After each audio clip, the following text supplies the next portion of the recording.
Opening Day by D.M. McGee. The cold, hard ground, covered by shadows of triumphs and failures that last. The blanket now lifted by the warm breath of spring, anticipation as the die will be cast. It's opening day, sun's high in the sky. In short sleeves, we come with no cares. They'll yell, "Play ball!" a cadence we've yearned, as peanuts and popcorn fill the air. The crack of the bat, the dew on his shoes, the long winter's nap now broken. It's opening day. It is opening day. No better words ever were spoken. Edge of our seats, set to explode on a hard hit bullet to the gap. A dive at the wall, moonshot or strike out. We erupt with a deafening clap. This year's the year. We can all dream the dream. The hope of new season in play. From dawn to past dusk and sea to sea, we rejoice for its opening day. Opening Day by D.M. McGee.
Oh, how I love this game. And there's nothing better than opening day. You know, they say your team can't love you back. The game can't love you back. But they couldn't be more wrong. On a warm night in June or July, on your front porch, or maybe somewhere on the water in the middle of August, you turn on the radio, you turn on the call of this great game of baseball. It's even there for you the crisp autumn air into October. The game is there like an old friend you can rely on. It's the soundtrack of our spring, summer, and fall. The game, no matter how long you've been gone, it always welcomes you back with open arms. Because when you return, the game is still the same. Years roll by, but it brings you something new, whether you watch every day or check in and out, like an old book that you grab from the library from days gone by. It's 90 feet down the line. In 3 strikes, you're out. 3 outs to a side, as long as time can remember. But it will amaze you with something you've never seen every time you think you've seen it all. Triple plays, diving stops down the line, first to home on singles, home runs in the big moment, and a pitching performance for the ages. It's all here.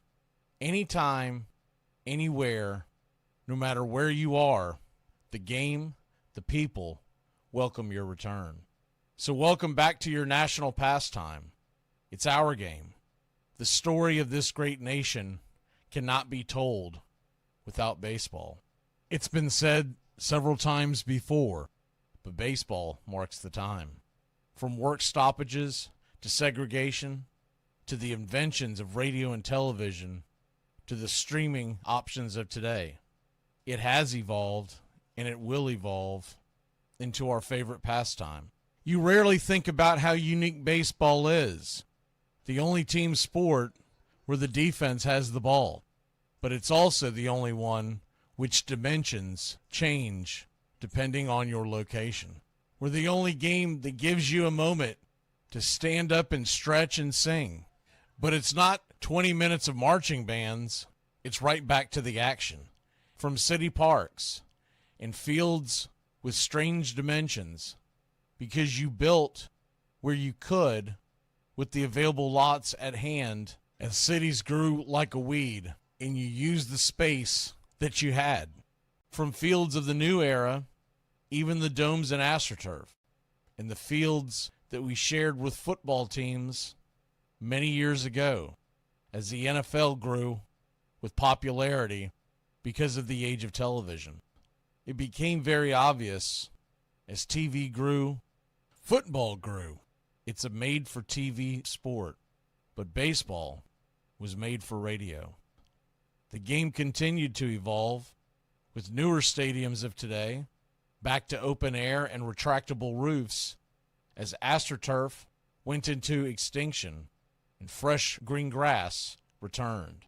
They built baseball towns, brand new stadiums with villages all around so the fan could visit and be entertained on the town's edge, easily arriving and heading back home on interstate roads and airports.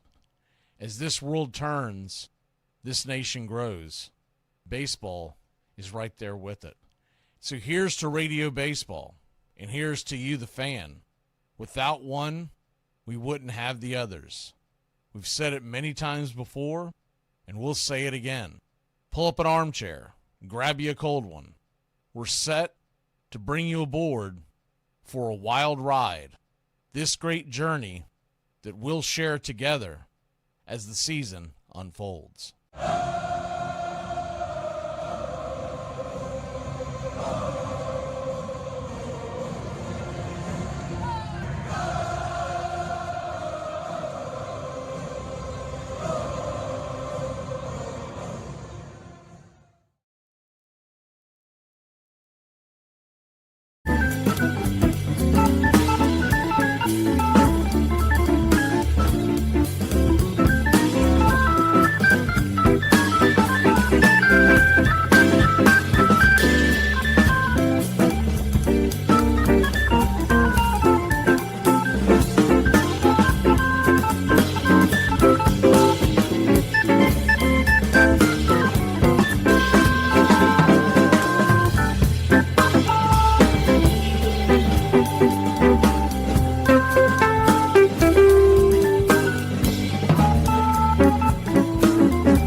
Baseball is a beautiful thing.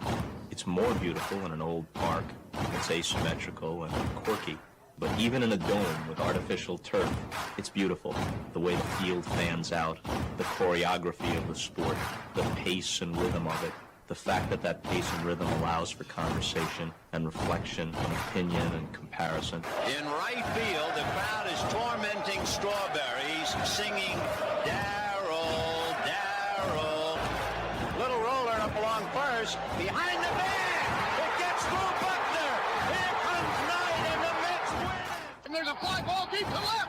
It's on its way. There it goes. And the Yankees are going to the World Series. Aaron Boone. Ground ball stabbed by Polk. He has it. He underhands to first for the first time in 86 years. The Red Sox have won Baseball World Championship. Can you believe it? It's a pastime, something you do.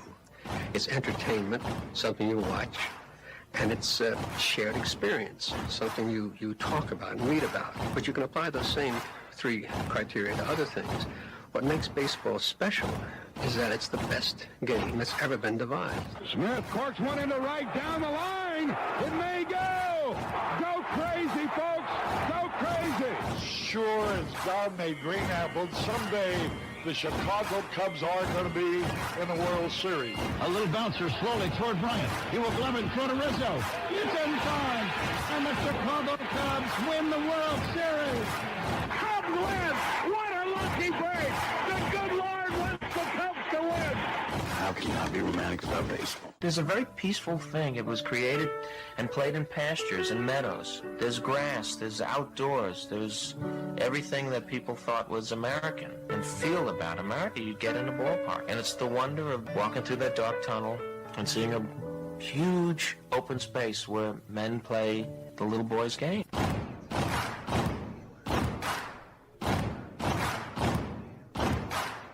People will come.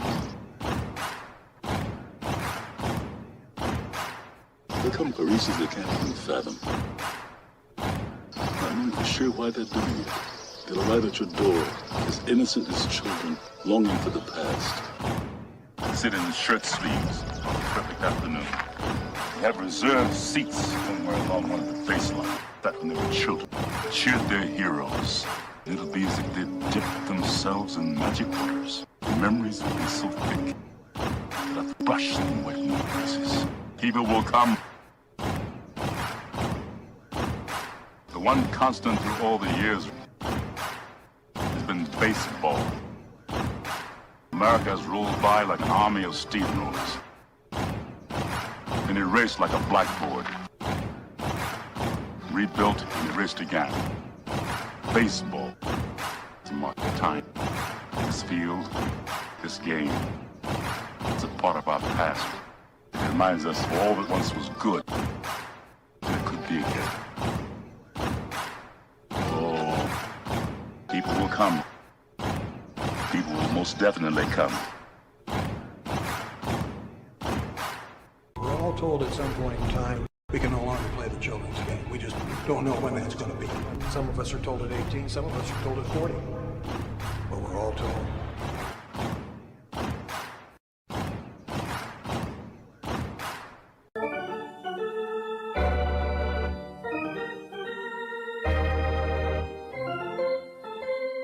I believe in the Church of Baseball.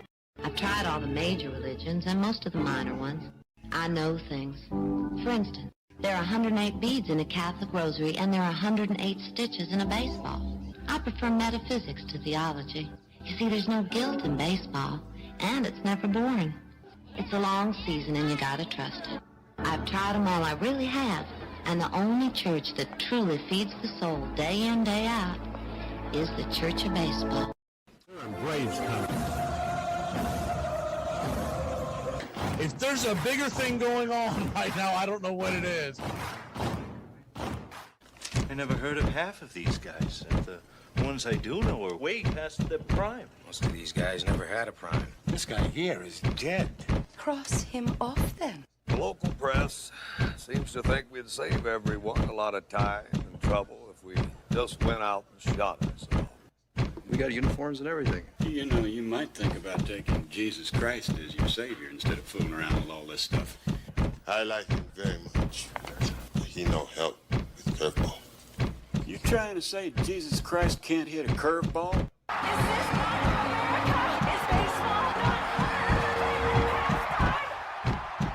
But I'll tell you, these fans are great. Listen to them. Hey, way to go, Rick. All of Ohio loves you. Come on, baby. Come on, Ricky. Come on, Ricky. The game doesn't stink. It's a great game. Ladies and gentlemen, welcome. We direct your attention now to home plate. Please remain standing. We call your attention to our bands here today. They will be jointly directed. And now, another fixture, our national anthem. Oh, say can you see by the dawn's early light what so proudly we hailed at the twilight's last gleaming, whose broad stripes and bright stars through the perilous fight for the ramparts we once were so gallantly streaming, and the rockets' red glare, the bombs bursting in air, gave proof through the night that our flag was still there. Oh, say does that star-spangled banner yet wave o'er the land of the free and the home of the brave? At this time, ladies and gentlemen, we'd like to introduce today's teams as participants in this historic game. Play ball!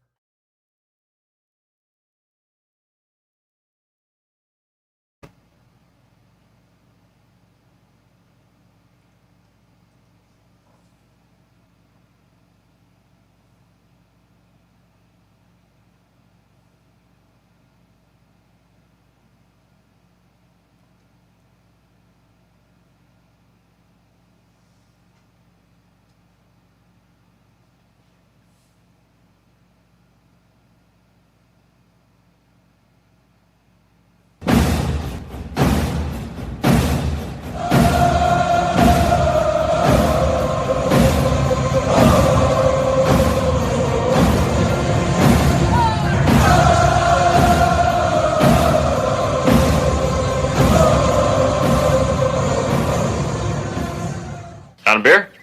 7 o'clock in the morning. Scotch? Hey, howdy, hi, and how the hell are you? Pull up an armchair, girls and boys. Pour you a cold one. It's time for Radio Baseball. You're listening live. We're set for pitch-by-pitch, play-by-play, the classic call of Radio Baseball. Hi, I'm Mac McGee. Time to put it all aside for what should be a great game here on the Diamond. As we take you out to the old ballpark, pick up your feet, let's take a journey back to the golden age of Radio Baseball. We'll do our best to paint the picture as the game goes along. Roll call is on the way. It's time to join the country club, join in the fun. Get your game face on. We'll go over the lineups as the game moves along.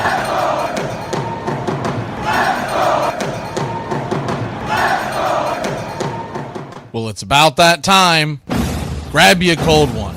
Find you an armchair. Major League Baseball, right here on the BCR Radio Baseball. Your modern-day superstation, bringing you pitch-by-pitch, play-by-play of Major League Baseball and our one-of-a-kind production. Take us anywhere you go for over 300 play-by-play games right here on the BCR. Please like and subscribe today. Don't forget to hype the videos. It helps the smaller stations to bring folks in so we can all root this great game on together. Join the country club today, and a special thanks to all the members in the country club, you help support the BCR. Get this bus moving. Stop. Come back. Too late. Roll call! Yeah! Roll call! You're in Bravestown. Welcome in, everybody. Good to see you. You're in the YouTube chat or in the Facebook chat that we just put up. Jump in and say your salutations. We're bringing you a doubleheader today. Late game last night. We're back at it for a doubleheader on a Good Friday. Hope you're having a good Friday. And, man, I can't wait for Lent to be over with. We've got Braves versus Diamondbacks tonight. And today, opening day at Fenway, it's Red Sox versus the San Diego Padres. They're doing their final introductions. And as they do that, we'll do our introductions. Roll call. We'll do YouTube first, as always. We got Richard Talley in the club. Royal Pita in the club. And John, also a country club member. Jameson Taylor. Braden. Over in a couple of our Facebook feeds, we've got Clara. It's Eloise. If I'm butchering that, I do apologize. Some of our radio listeners that wanted a shout out that we're going to give them to today. Up in the New England areas, we're being carried on 4 different channels up there in New England. Hello, Noah, Lucas, and Hudson. That's named after Tim Hudson. That's an elite name. Also got a really good friend. His kid's name is, that's one of my best friends. His kid's name is Hudson. He's playing baseball these days.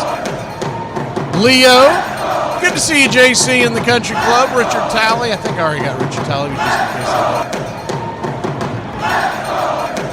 Teddy,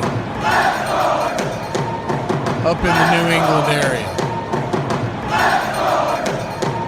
And a couple other listeners on our coast-to-coast independent radio channels. Josephine and Maeve. It's a good Irish name. You don't see a lot of Maeves these days.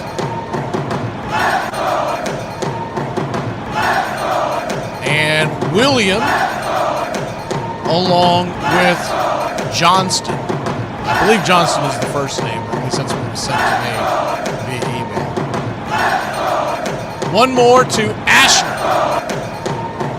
So we're just about set for pitch-by-pitch, play-by-play, Red Sox and Padres. We'll be back in a flash here on the BCR Radio Network.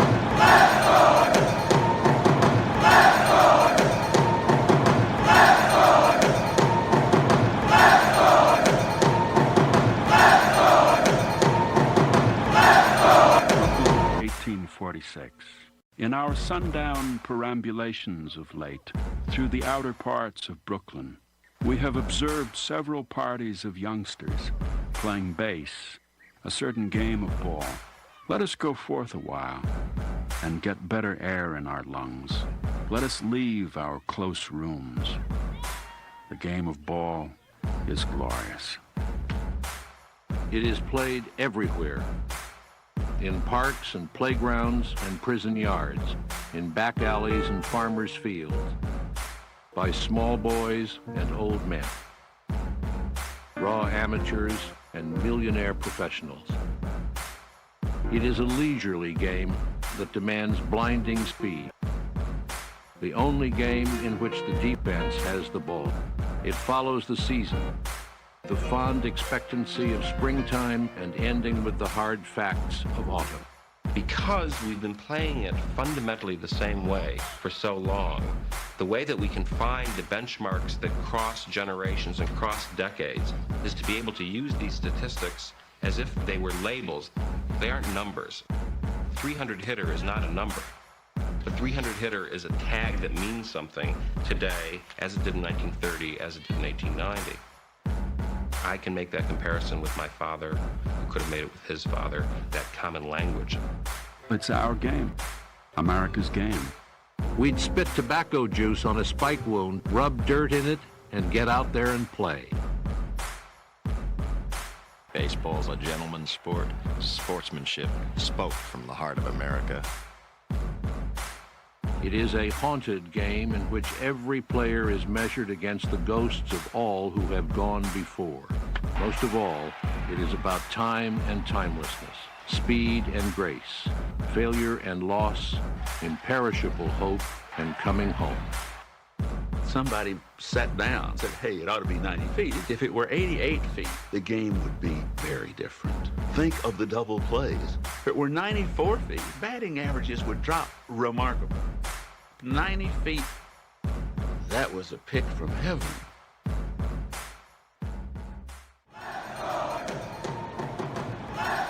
This is a reminder. Disorderly conduct will not be tolerated. Please respect your fellow fan and refrain from any unruly behavior. Failure to comply with these guidelines will result in ejection.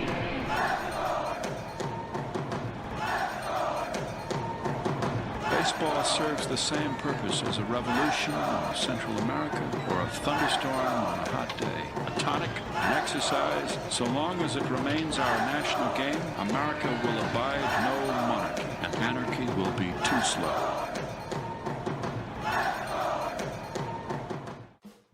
Ladies and gentlemen, we interrupt our program of dance music to bring you a special bulletin from the Intercontinental Radio News. Ladies and gentlemen, the flash in the sky was visible within a radius of several hundred miles, and the noise of the impact was heard as far north as Chicago, Illinois. We have dispatched a special mobile unit to the scene, and we'll have our commentator give you a word picture of the scene as soon as he can reach there. Reports observing several explosions occurring at regular intervals and moving toward the Earth with enormous velocity, like a jet of blue flame shot from a gun. Crosley Service estimated that 32 million people were listening in on radios. Quietly, and we will control all that you see and hear. You are about to participate in a great adventure. You are about to experience the awe and mystery which reaches from the inner mind to the BCR, your home for the classic call, radio baseball. Hi, folks. Join us now for another ball game. Yes, sir. Well, we'll send you the play-by-play. This is the one we've been waiting for. This is it. This makes you feel like it's spring and baseball, no more measles, and free tickets to the circus. Although edited, tonight's thriller contains suspense and violence which may be unsuitable. Parental discretion is advised.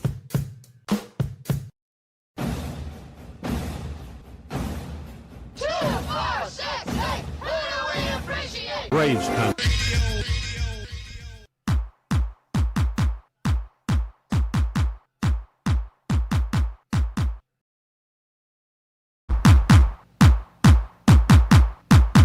Welcome in, everybody. As soon as the 3D curtain opens up, we'll lift our curtain. And Padres versus the Boston Red Sox in Fenway. First game of a doubleheader tonight.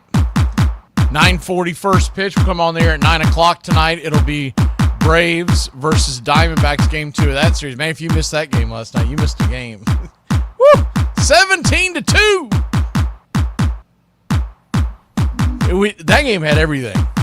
Absolutely had everything.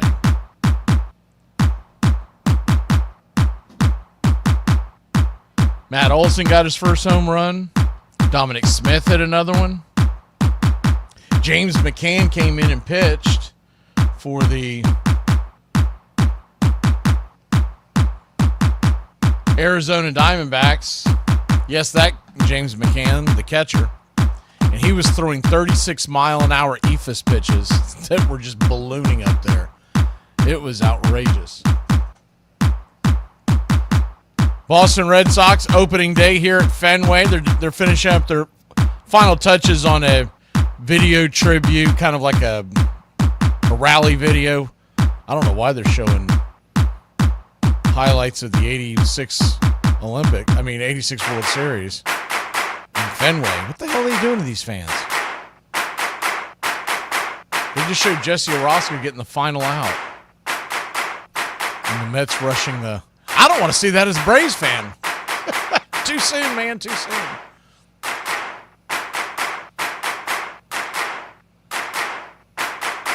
Got a couple last entries here. Hello to...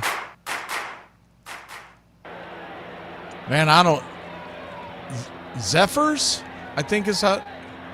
Anyways, hello to Zephyrs in the New England area and out in California. We're going live on 3 different stations out there. There's a Veretta and a... I know I'm going to butcher this one up. Zenisaline. It's hyphenated. Hopefully you know who you are. Hopefully I didn't make it too bad. Boston Red Sox. They're also having the entrance of some of these guys that played on the 86 team, so I guess that's why they played the video tribute. I just don't think I would have played the part of the Mets winning the whole thing. I just would have played the good parts of that team. Remember when Dave Henderson hit that home run in the ALCS? Or when Dave Henderson hit that home run in Game 6. If I'm a Red Sox fan and I replay that video, that's where I turn off the DVD and say, all right, that was a great world championship. So they're saying their hellos out there, so we'll just waiting on that to finish. Looks like there's about, I don't know, around 20, 25 of them maybe. I'm going to guess 20. I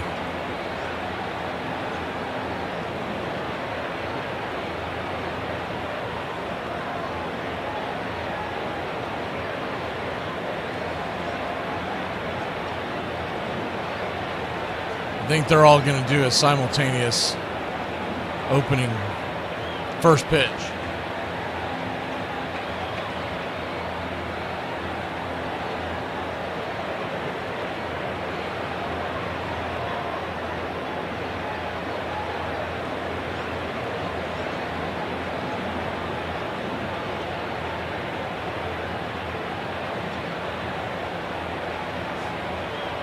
They've got them all out there in their jerseys. Red Sox jerseys, white Red Sox jerseys. A few of them are wearing the ball caps, but most of them are not. So we're just waiting for the final moments of that, and then we'll get this thing rolling.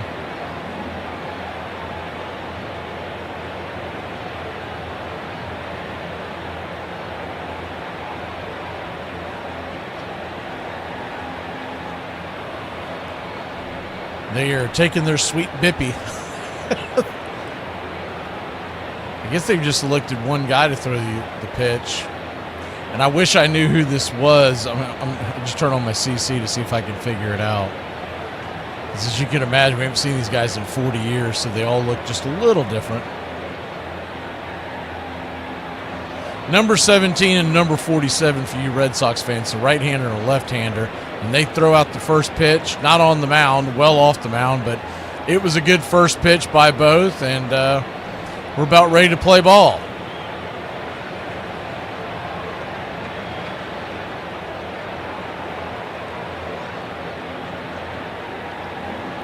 Fernando Tatis will be leading it off for the San Diego Padres. He'll be followed by Xander Bogaerts, batting second, playing short.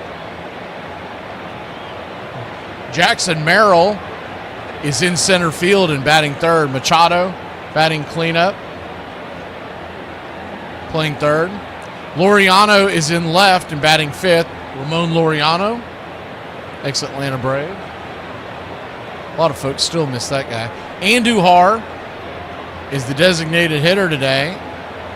Yes, the same Andujar that played for the Yankees and then went out to Oakland. Sheets, the first baseman, he's batting seventh. Cronenworth batting eighth. And at second, Camposano is batting ninth. When the Red Sox come calling in the bottom of the first, it'll be Roman Anthony. He's the designated hitter today and leading off. Trevor Story batting second, playing short. Duran is batting third and in left. Wilson Contreras, Williams' brother. Wilson, ex-St. Louis Cardinal. He is batting cleanup and playing first. Abreu is in right and batting fifth. Durbin, coming over from the trade from Milwaukee in the offseason. He is batting sixth and playing third. Myers at second and batting seventh. Narvaez is behind the plate and batting eighth. And Rafaela, the wizard with that glove, he's batting ninth, patrolling center field.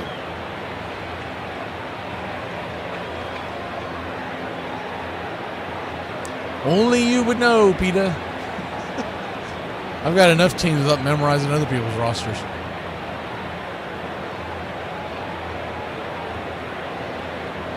Uh-oh, what is this?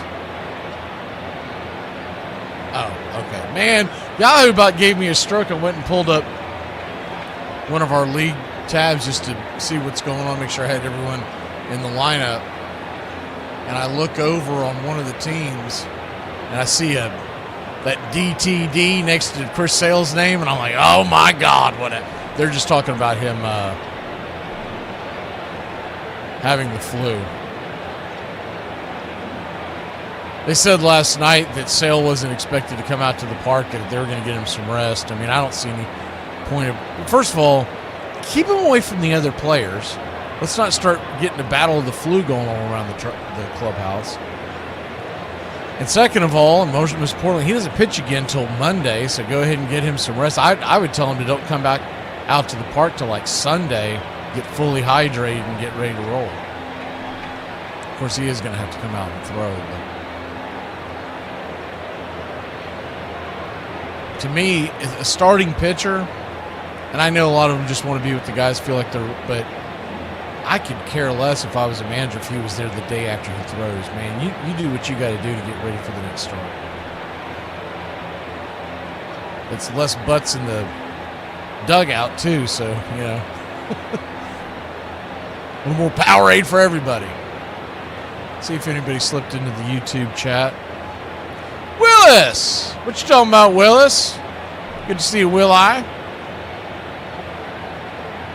Yeah, that was a heck of a game last night. That was fun stuff. I was just talking about that we haven't seen the offense blow up, and that's the first time. I mean, you don't expect that kind of explosion. In the background, I'm keeping an eye on what is that? Tigers versus the Cardinals, and that wind is ripping across the infield. You can see the jerseys on the Cardinals just ripping across. That McGreevy's already given up a 2-run home run. We're just about set. Little late starting. Opening day, it's kind of the norm in Major League Baseball.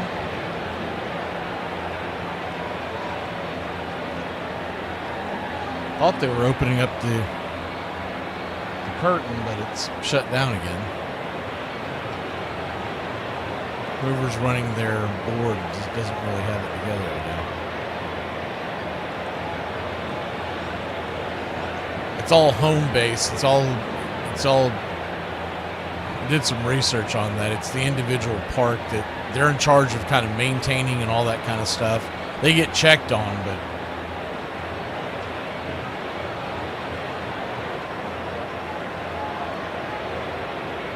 looks like they're still, I don't know what the wait is for now. They're having a conversation out there at home plate. And I've tried to hit that 3D, open up the 3D a couple times. It keeps closing, so we'll just wait for them to come about. The Red Sox are wearing their home whites as expected. Red Sox across the chest in red. Crystal white uniforms. Top to bottom. Names and no names, but numbers in red. Navy blue ball cap.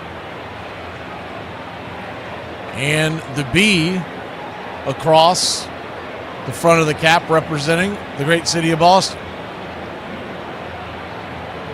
Hey, we got a new member, George. So we got time to play the fun one.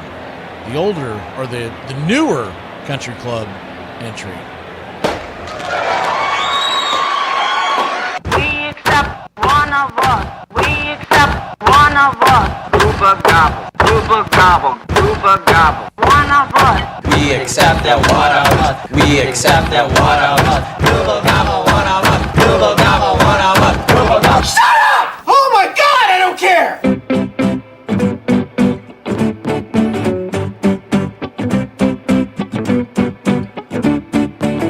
Gooba gobble, one of us.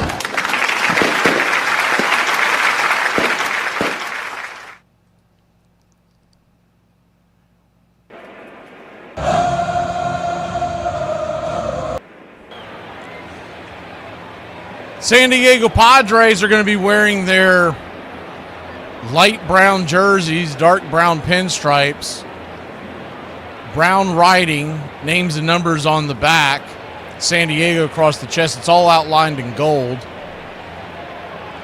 Those poor Padre fans, man, those are some of the worst jerseys in all of baseball. The only thing that's worse is that I hope they get a new City Connect. Those things were god-awful. They should have been put to the front of the line. I do like the navy blue tops that the Padres will wear from time to time with the white pants and the navy blue hat. I think that's pretty sharp. I think they should wear that more often. Since they are a Navy town, it kind of fits.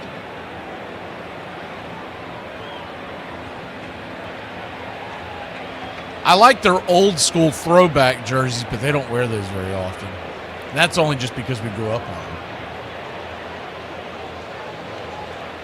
So welcome to the country club, Greg.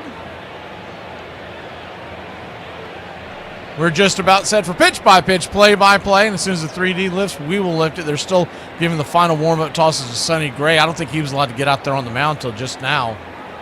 Home plate umpires Chris Gull, Eric Backus manning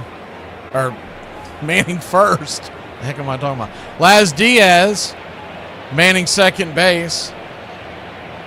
And down the third base line will be Brian Honora. We'll try to keep up with the ABS and challenges for you, 2 apiece for each team. And they keep them as long as they are correct.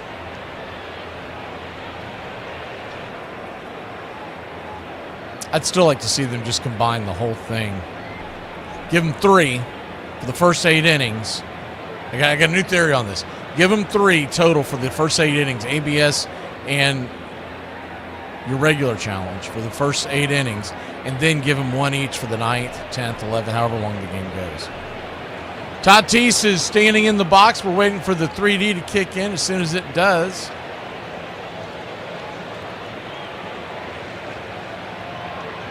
we'll be to it. As Gray comes set, kicks and fires, and yes, sir!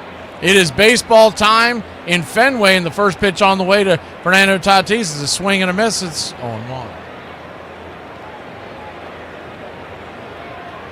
The 0-1. Here we go. They finally got it together. I knew they would. For those of y'all who may be new, well, the 3D's there. I don't see the players. The 0-1 pitch, swing, chops it over to short. It's going to be a 6-3 put-out. Story flipping it over to Contreras. 1 away.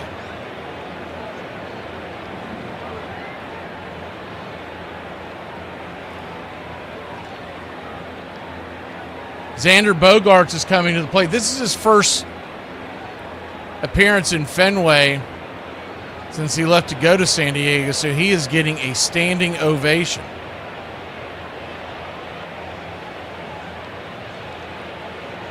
You can see the pitchers show up. They've probably done something where they've messed it up, but we'll keep it here until we'll check it during the inning breaks to see if we can restart it. Someone has done something wrong in Fenway to get. That's the short of it.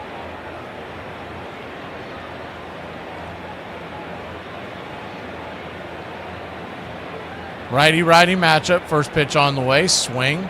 Lifts it.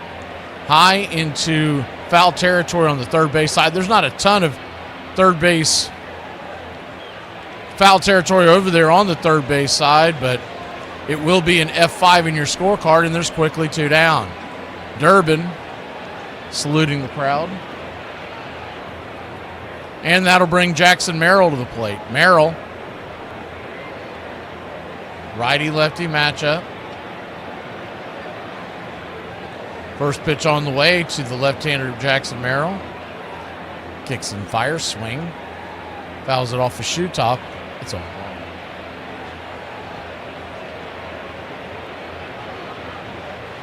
The 0-1 count.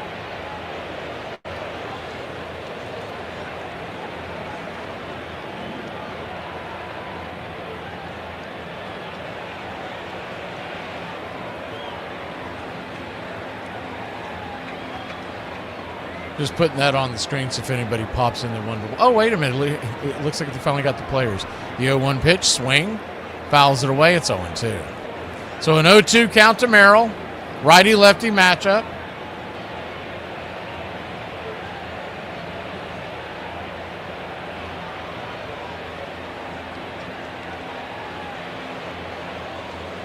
Red Sox nothing, San Diego nothing. The 0-2. Down and in, and it is 1-2. As the inning goes on, we'll try to pair it up with the actual play on the field. Bumpy start here in Fenway is the 1-2. Check swing. Did he go around? They checked down the line. He did not. 2-2. So I believe it is lined up, but I'll have to double check that in a minute. Nothing, your score. 2-2 count, 2 outs. Nobody on. Red Sox and Padres just getting going here. Nothing. Top of the first. The 2-2 pitch, swing. Chops it over to first base. Contreras will underhand it to Gray, and just like that, 1, 2, 3. We'll be back in a flash here on the BCR. Red Sox and Padres opening day. I don't think people talk about this enough, but I feel like a huge flex in a relationship is being able to just sit around, scroll on your phone, not say a word to each other, and understand that neither one is mad and or is content with just chilling. I have to say, is there any worse feeling in the world than watching a sports game, particularly a sports game with your favorite team, with someone who does not watch sports, who then criticizes you for showing a little bit of emotion at anything that happens in the game with saying, it's just a game, or it's not that serious. It is the most frustrating thing to ever come out of anyone's mouth. Like, especially for me, because I'm a Browns fan, so anytime I watch football, it's just pure misery. So if I have to hear, it's just a game, why are you all upset? You! I got a question. So do grown-ups with old names, right? Do they change their name when they get older? Cause I ain't never met a baby named Gladys. In 1978, Rice filled that bill perfectly with 406 total bases, the most in the AL since 1937, and the MVP award. Jim Rice, and the fans stand up, pay him tribute. What a year. But despite Jim's incredible season, Boston squandered a seemingly safe 10-game lead, and as it dwindled, some accused the team of choking under pressure. How could anybody say you choked when you win 99 games? And I was never prouder in my life than I was of that team. But Boston righted the ship, and on the final day of the regular season, looked to force a one-game playoff with the Yankees. The Red Sox are 3 outs away from sending the season into an extra day. It up. This could be it. Brohammer in foul territory. We go to tomorrow. We go to tomorrow.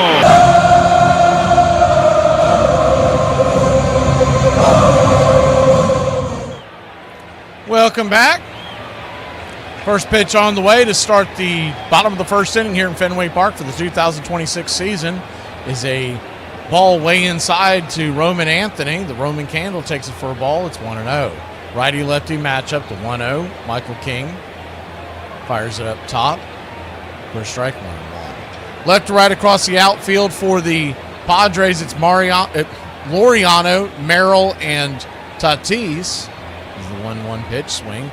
Chops it over towards the middle of the infield, in between the 5-6 hole. Machado's got it. He'll flip it to first, 5-3, and there's one away. Around the horn, left to right, third to first. It's Machado, Xander Bogaerts, Cronenworth, and Sheet standing at first. Campuzano's behind the plate, and, of course, King is on the bump. We'll do the Red Sox defense on the top of the second. That bumpy 3D kind of threw it off. First pitch on the way right there to Story is right there off the edge for a strike. Looked like a wide strike. He did not challenge. It's 0-1. The 0-1 count. Out and away. 1-1.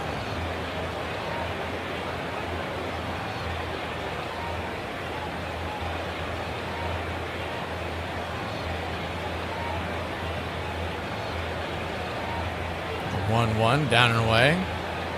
2-1.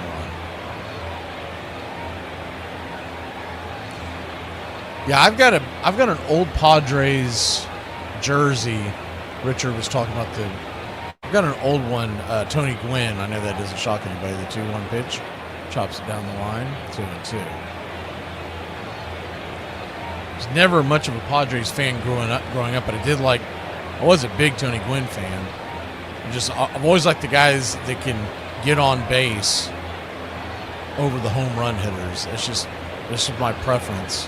Probably just because of the era I grew up in. Him and Wade Boggs and Rod Carew. The 2-2 pitch, swing, pops it up. High in the sky. And that'll be F5 in your scorecard. 2 down. Manny Machado busy here to start the inning, start the game.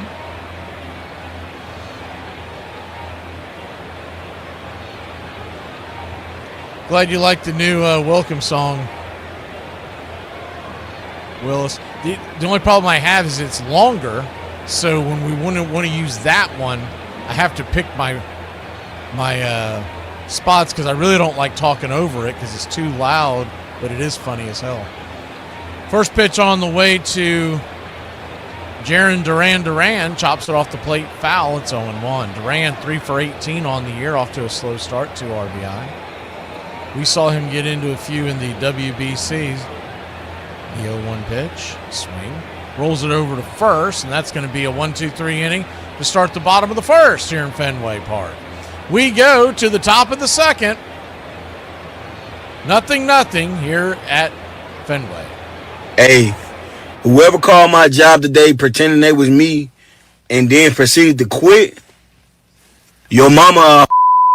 I told my kids to come get me in 20 minutes so we can clean the house together, y'all. Been the best 20 minutes of my life. I ain't heard nothing. Ain't saw nobody. Nobody has come to check on me. I haven't went to go check on nobody. I'm looking at the baby cameras like, They sitting down there like, I'm not going to move a muscle. At my house, we don't care if you 5 months old or 55 years old. You're going to help clean up. Sticking your neck out. That's an interesting one. There's various theories where that one come from. I think it first got into print in the 1900s, something like that. But it's about putting your neck on the line for something, which makes the neck being a vulnerable area of the body. If it's damaged, you're going to die. But I think it comes from turtles, where they put their neck outside of their shell, which makes them exceptionally vulnerable. The best 2 teams in the game of baseball today, and they're going to be fighting it out as the Red Sox take the field. If there's one place that you don't want to play one game for all the marbles, it's Fenway Park. And the features of Fenway certainly did play a role. There were so many things that happened in that game. The incredible play that Lou Piniella made in the right field corner in the 6th inning with the Yankees down 2-0. So instead of being 5-0, it was 2-0. The wind shifting, so the Bucky Dent's ball goes out.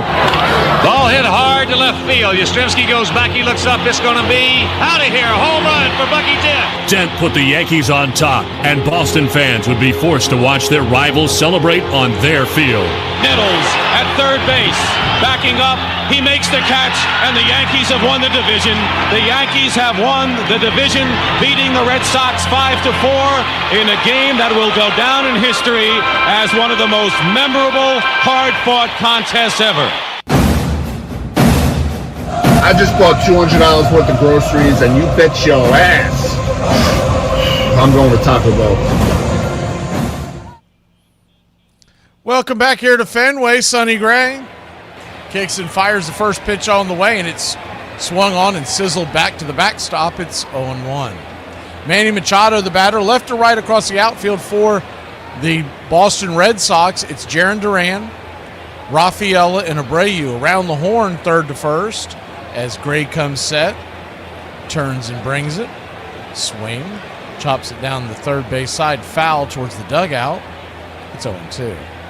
Third to first, Durbin, Story, Meyer, and Wilson Contreras. Narvaez behind the plate, and of course, Sonny Gray on the bump.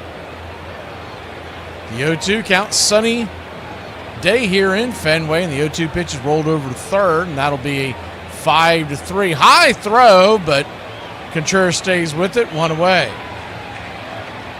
Welcome in, all fans. If you're new to this, Braves Country Radio, we do 2 to 3 out-of-town games per week, part of our doubleheader series, out-of-town doubleheaders. Next week's a little more difficult. We're doing Chicago. It's because the Braves are on the West Coast, and there's just not games that line up, unfortunately. I was trying to figure one out, but Friday we will begin our Wrigley series as the first pitch on the way is swung on and sliced foul out of play. It's 0-1. Fridays in Wrigley, unless for some reason the Braves game conflicts with it, we'll be doing Fridays in Wrigley all summer long, all spring and summer long. When they're at home in Wrigley, they normally play 2:20, and that's when we'll grab the Cubs. The 0-1 outside wide, 1-1. I talked about this before, but I grew up loving that game. I wasn't a Cubs fan, but I loved the Friday Wrigley game because it was the only game that played at that time on that day. 1-1 count, turns and brings it. Cutter misses down and away, ball 2-2. I have to say, the Nesson feed, I like it a lot better than the Braves Vision feed. Just the layout on the score bug, I could do without the one ad that sits here, but that's not a big deal. 2-1 pitch is swung on and lifted into left center field, going towards the gap, running over, making the running catch out there in left field is Duran. Hungry like a wolf, puts it away, 2 down.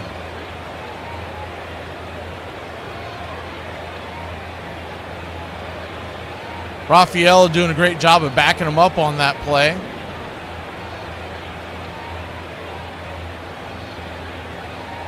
I would love to troll with a Profar shirt. Are you kidding me?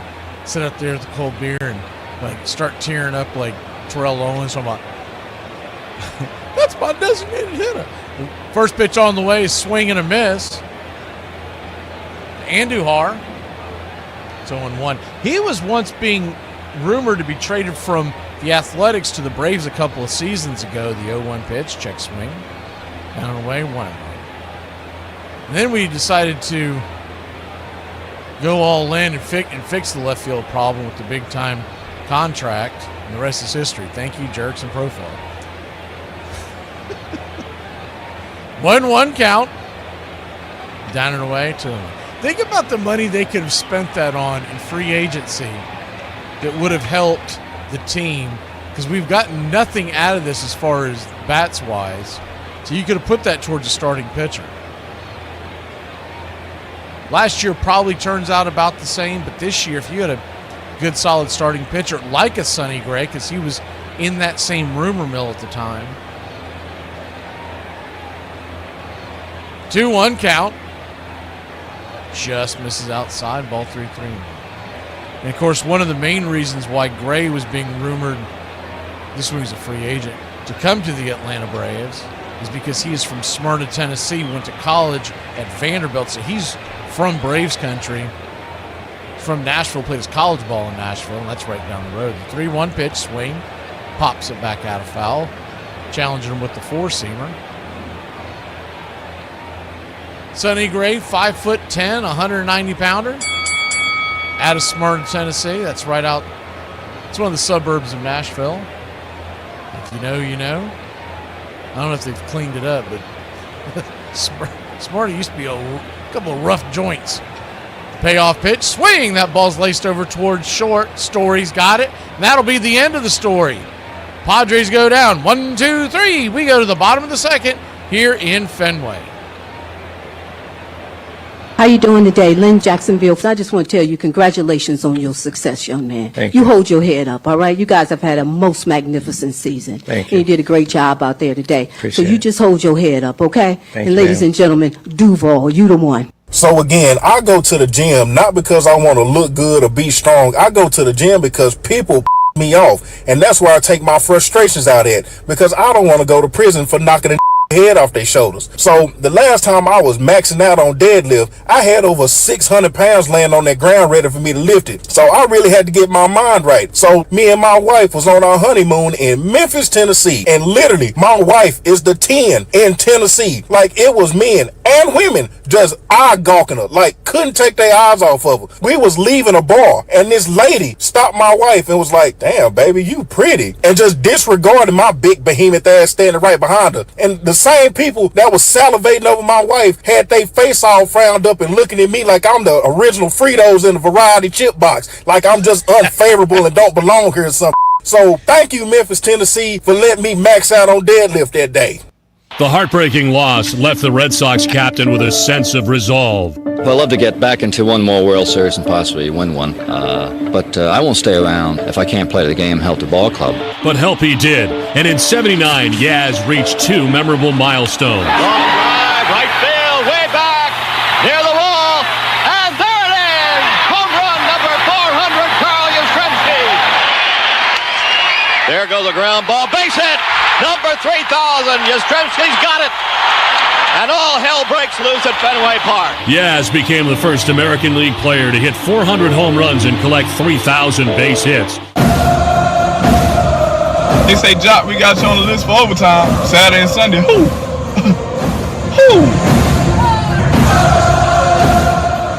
Welcome back. First pitch to Wilson Contreras is right there for a strike. Righty-righty matchup. It's 0-1. King, 11 pitches in the first inning. 10 pitches, I should say. This is his 12th. He's the second of this inning. He's the 0-1 inside, dances away. The pitch almost got him in the foot. It's 1-1. So 1-1 count. Swing, check swing. Did he go around? He did. 1-2. That's funny you say you love Memphis. There is a viral video going around. I tagged it to try to clip it for later use. But there is a video going around. LeBron James is out playing golf in Memphis. First of all, the golf course looks like trash. Like you just get the feeling of that golf course, the 1-2 outside wide, 2-2. Anytime you see a view of a golf course and you see a bunch of power lines everywhere in the way of the view, you just know that it's not well maintained. The 2-2, swing, slices it foul. But he was complaining about the Grizzlies being in Memphis, and he said, "Man, just take your butt over to Nashville." It's like, don't they have a hockey team? Don't they have this? Don't they have that? Oh, he said, because someone had said something about would Memphis ever have a chance of getting LeBron at some point in the 2-2. Inside, spins him around. Almost got him in the arm, 3-2. And the short of it was, he said, no, they never had a chance. The only chance they would have had was to draft me when I first came out, and I'd been out of there as soon as I could get out of there. Those of us who know Tennessee know why. I mean, it is the armpit of that state. Full count. Outside wide. Oh, called for strike 3. And Contreras is going to challenge it. It did look like it was outside. In fact, he's walking to first. He has no doubt about it. Let's see where it goes here. Just miss. I mean, great challenge by Contreras, and Chris Segal has egg on his face. So 1 on, nobody out to start the bottom of the second inning.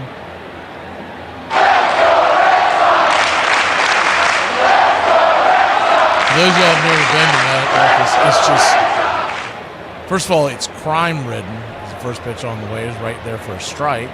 It's 1-1. It used to be a much better city, let's say around 30 years ago, to go visit, but it really has gone downhill.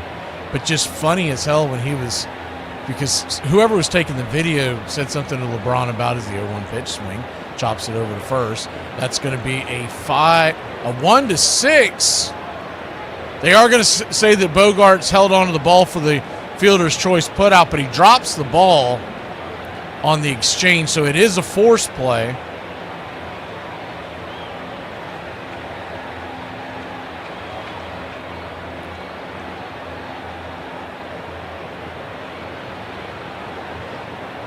Yeah, it looked like he lost the ball as he was trying to exchange it.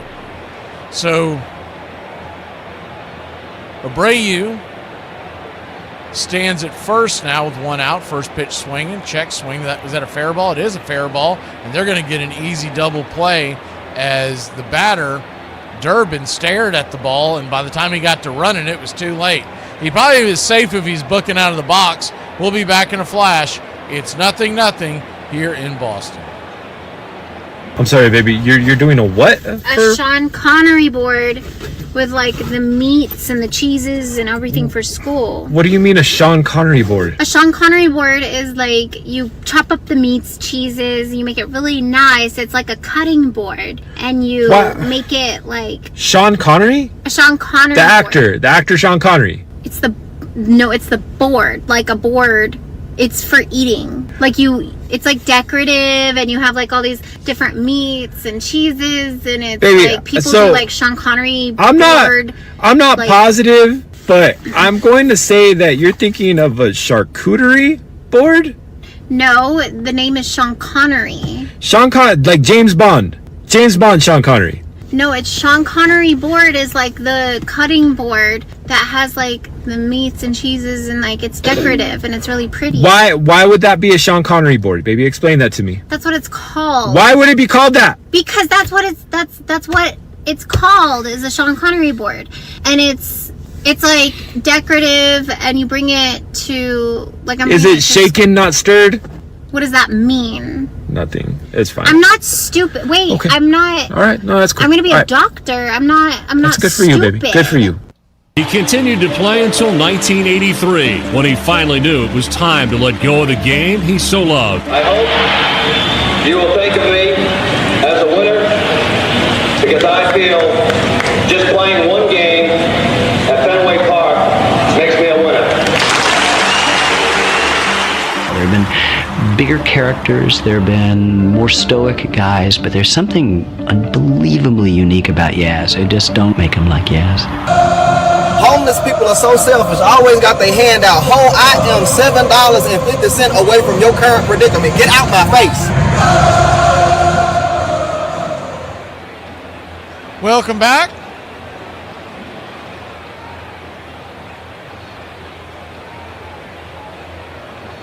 Sonny Gray goes back to work. Righty-lefty matchup to start the inning. First pitch on the way to Sheets, the left-handed slugger.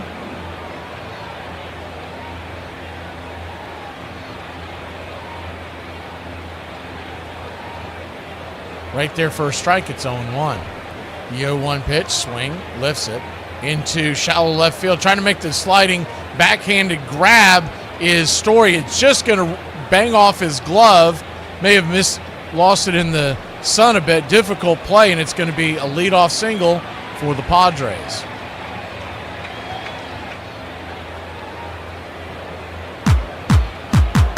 Just hit the tip of his glove as he was trying to slide. He's really the only guy who even had a remote possibility. Durbin chased him out there, followed him out there, so he was able to get the rebound in time to keep it to a single. First pitch up top, high and out of the zone. It's 1-0.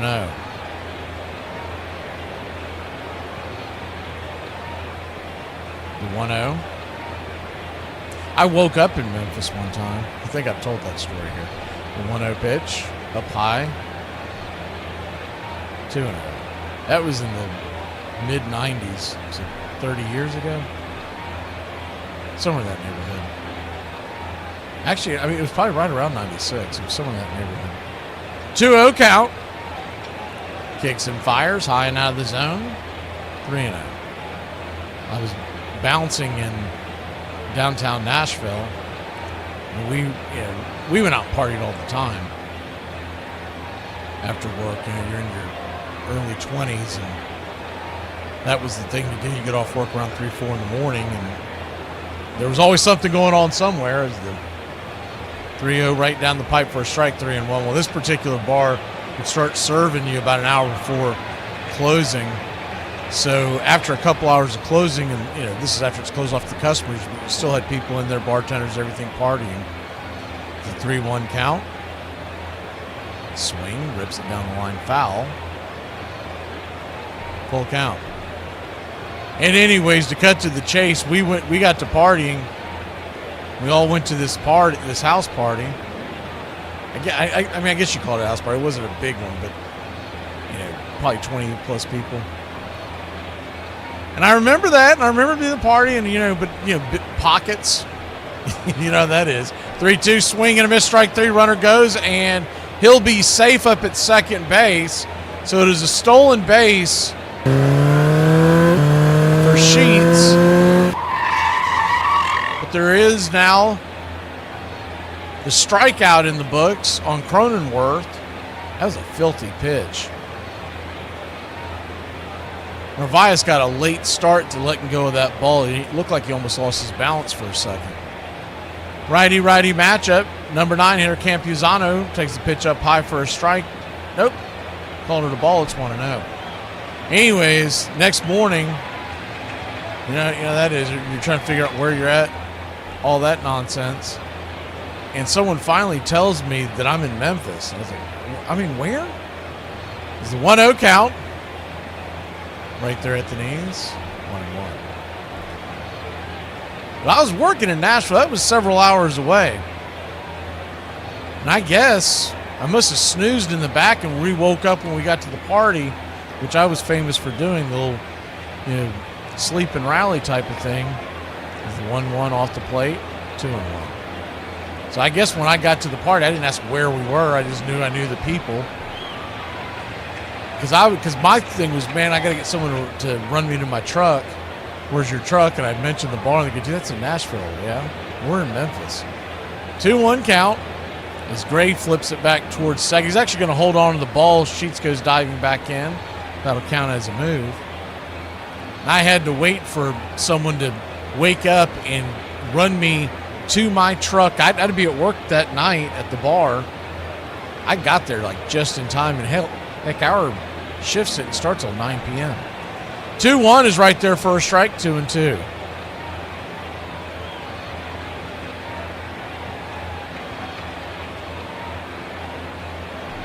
So after that, of course, there were a lot of running jokes and different songs in Memphis that worked. The 2-2 pitch, dribbles it foul.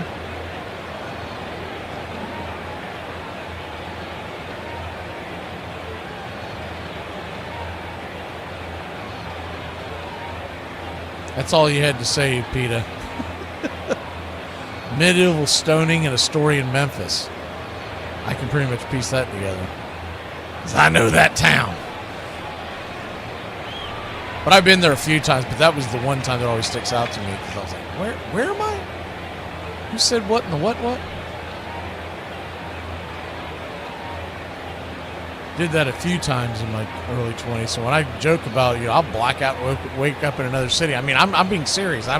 It used to happen. The 2-2 swing, chops it over third. That'll be a 5-3 put out as the third baseman Durbin looks back the runner to second. Sheets retreats. 2 away. Good to see you, Jameson Taylor.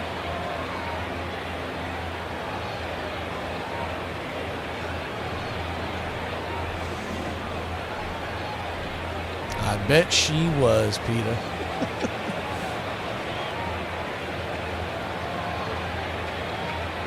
Righty-righty matchup. First pitch on the way is down and away. Misses for a ball. As we're back to the top of the order. Fernando Tatis 0 for 1 on the day. It's 1-0. Padres have a runner at second scoring position with 2 outs. So anything that gets down in the outfield should score with Sheets speed. The 1-0.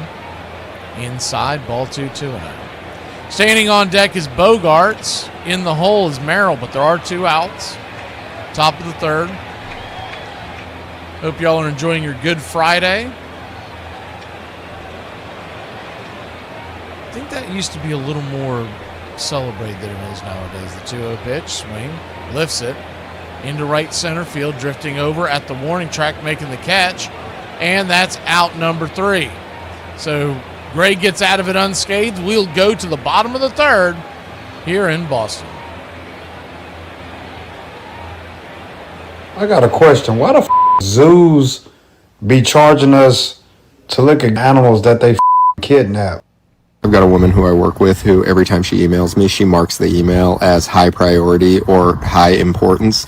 And there's a direct correlation between that behavior of hers and the fact that she's the person that I take the longest to get back to. Let me set the scene.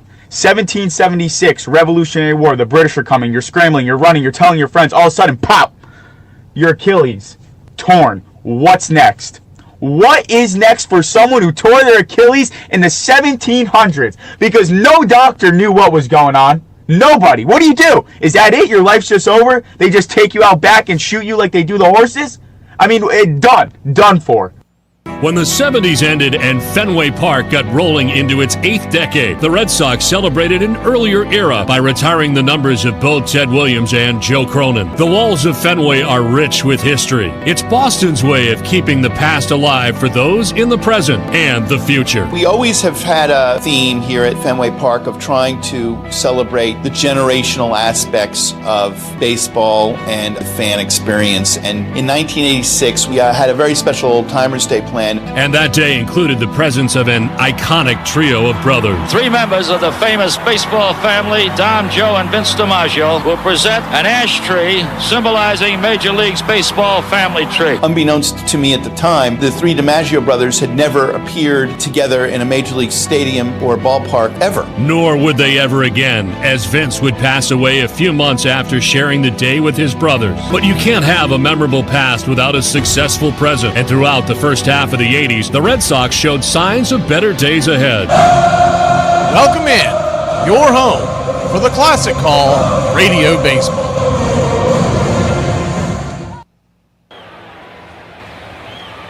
I think maybe it's because I'm down here a little further south, up north in the northern area towards Atlanta and Nashville. I remember it being celebrated a little bit more. Here in the deep south, there's not a ton of Catholic churches. As the first pitch on the way, swung on and sliced foul out of play. It's on the line. You get down to South Florida, which ironically resembles more of the Northeast because of the influence of transplants from the New England, New York area. The 0-1 pitch, right there for a strike. It's on 2. Then you do have a ton of Catholic churches, but down here in the, they call it the deep south, northern Florida, southern Georgia, southern Alabama, that area. The 0-2 count, outside wide, 1-2. I was really exposed more to having a lot of Catholic friends when I was in the Middle Tennessee area.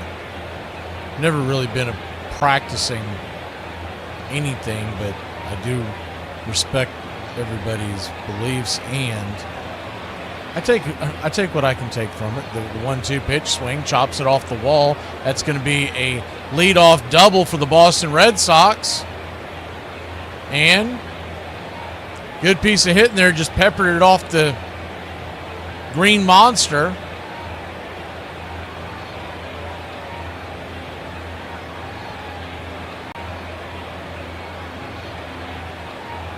Hard hit ball.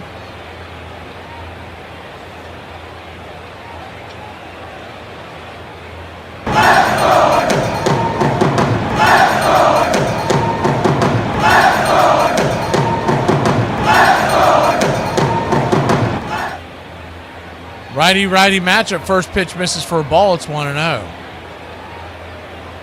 And the main thing is, it's not that not a believer, all that kind of stuff. I'm not going to tell you that nonsense. What I'm saying is I don't go to organized. It's a 1-1 swing, fouls it away. 1-2. 1-0, excuse me, it's 1-1. And it's mainly because of just all the evils that you see in the organized But I've been several times. I would be lying to you if I said I went on a regular basis. 1-1 count. Kicks and fires. Swing, pops it up. High in the sky. Very shallow right field making the catch is Cronenworth. F4 in your scorecard, one away. When I was a kid, we went to Baptist quite a bit.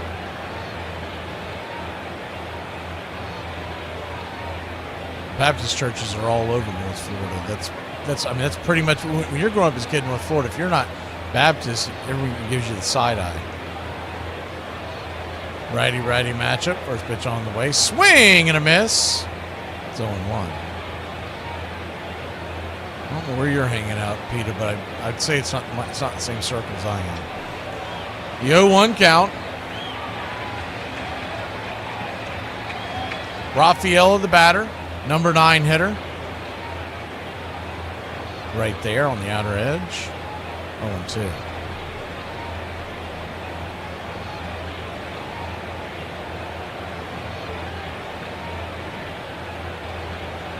Yeah, North Florida, I mean, just think southern Georgia, southern Alabama. It's pretty much all the same. It's the same, you don't get a ton of the 0-2 pitch. Swing, lifts it out in center field. That's going to drop for a base hit. Here comes the throw home. They're going to send the runner. The throw is up the line, and the Boston Red Sox have taken a 1-0 lead.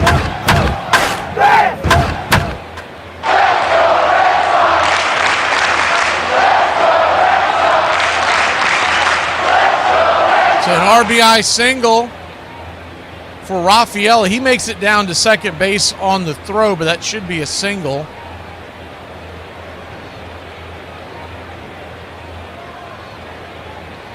Well, when I was going to the Catholic Church quite a bit, the one thing I've always kept with it, I always do something for Lent. That's just the one thing that a lot of good friends that they were Catholics, so I went to their church. As the first pitch on the way is outside wide for a ball. It's 1-0. The sunrise service on Easter Sunday, I mean, that is one of the coolest. If you've never been to one of those to a Catholic church, that is one of the coolest things you'll ever see. The 1-0 pitch, swing over the top, 1-1. So 1-1 count. There you go, Richard. First time I went, was with those friends, and it was just absolutely, you could hear a pin drop in that sunrise service out there by the water. It was really cool.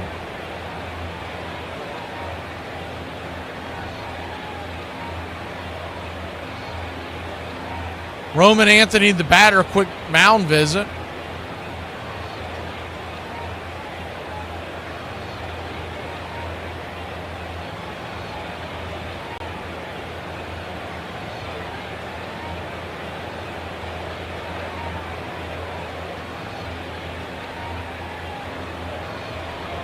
And so, it's the pitch comm going on. So the pitch comm appears to have an issue. The ball boy brought a new one out there. I don't know why that umpire, he kept clicking it.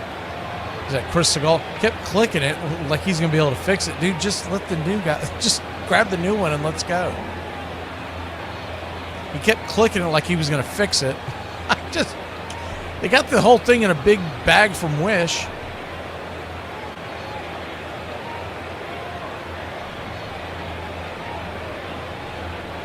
Righty-lefty matchup. First pitch on the way. Swing, pops it up. High in the sky, shallow center field. F8 your scorecard. 2 down. So I say that because Lent comes to an end today for me. I've been waiting for that.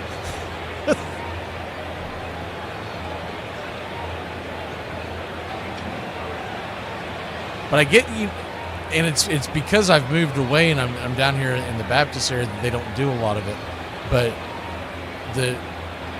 all of us, I mean, we all gave up something for Lent, and I don't know anybody down here that does that. Righty-righty matchup, first pitch on the way, swing and a miss. Michael King, it's 0-1. I guess it's one of those things where, I'm a believer, but I'm not going to be changing things. Come on now. I just figure it's usually a good thing to get yourself into is the 0-1 swing is a miss. It's 0-2. Whether you, and I'm not trying to preach by any stretch of the imagination, but no matter what you believe in, trying to train yourself to give up something. I'm not saying give up some crap, like give up something you're not going to, don't say, hey, I'm giving up liverwurst for 6 weeks. No, give up something that you actually have to like, right, that you really like. And added sugars is what I gave up. And I'm telling you, the first 2 weeks, it was like a heroin withdrawal. The 0-2 swing and a miss, strike 3. Got him with that nasty slider, and that'll end the inning. But not before the Boston Red Sox put one on the board. We'll be back in a flash. It's 1-0 Boston. I was just about to make a video about the atrocious day that I've had, and then I caught a glimpse of my knockers, and I was like, Jesus, Mary, and Joseph. All right. Things aren't that bad. Yeah, I don't like hanging out with nobody that ain't scared to go to jail. Y'all supposed to be talking about, I don't care. I care. Actually, drop me off. It's past my bedtime. I want to go home and watch Moesha. And y'all talking about, I don't care. We can go to jail. I got bail money.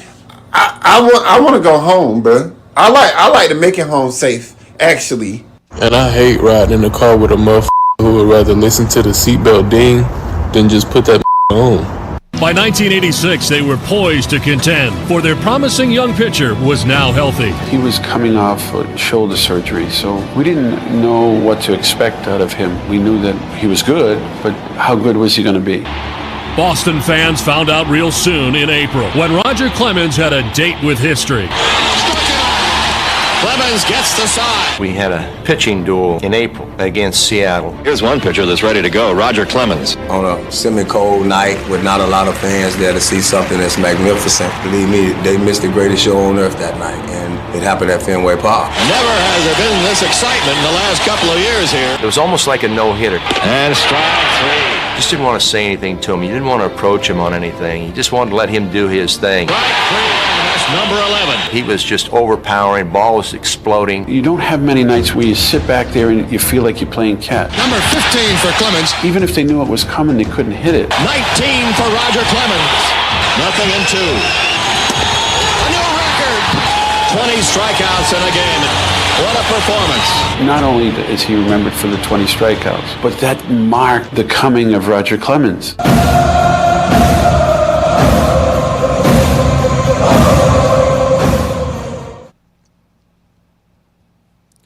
Welcome back, y'all. I was just curious if anybody else gave up anything like serious for Lent. The first pitch on the way is right there at the knees. Xander Bogaerts 0-1. I've heard people say that they wait till Easter, but we were always told and taught that it was sundown on Good Friday. So that's what I'm chomping at the bit for sundown today. The 0-1 pitch down and away, 1-1. And you have to fast too, which I've been doing since sunrise to sundown. But with that being said, not everybody's out there fasting. What's for dinner?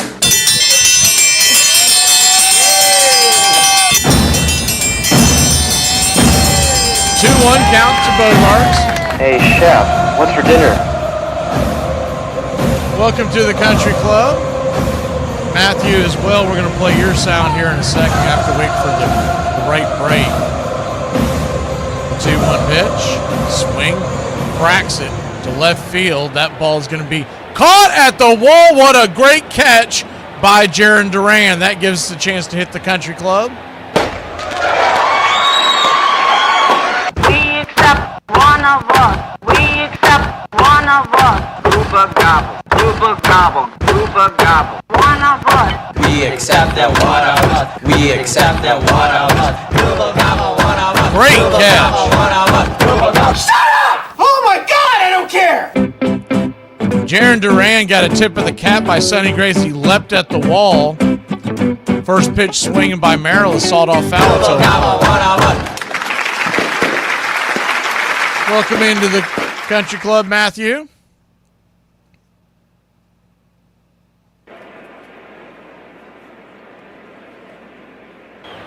The 0-1.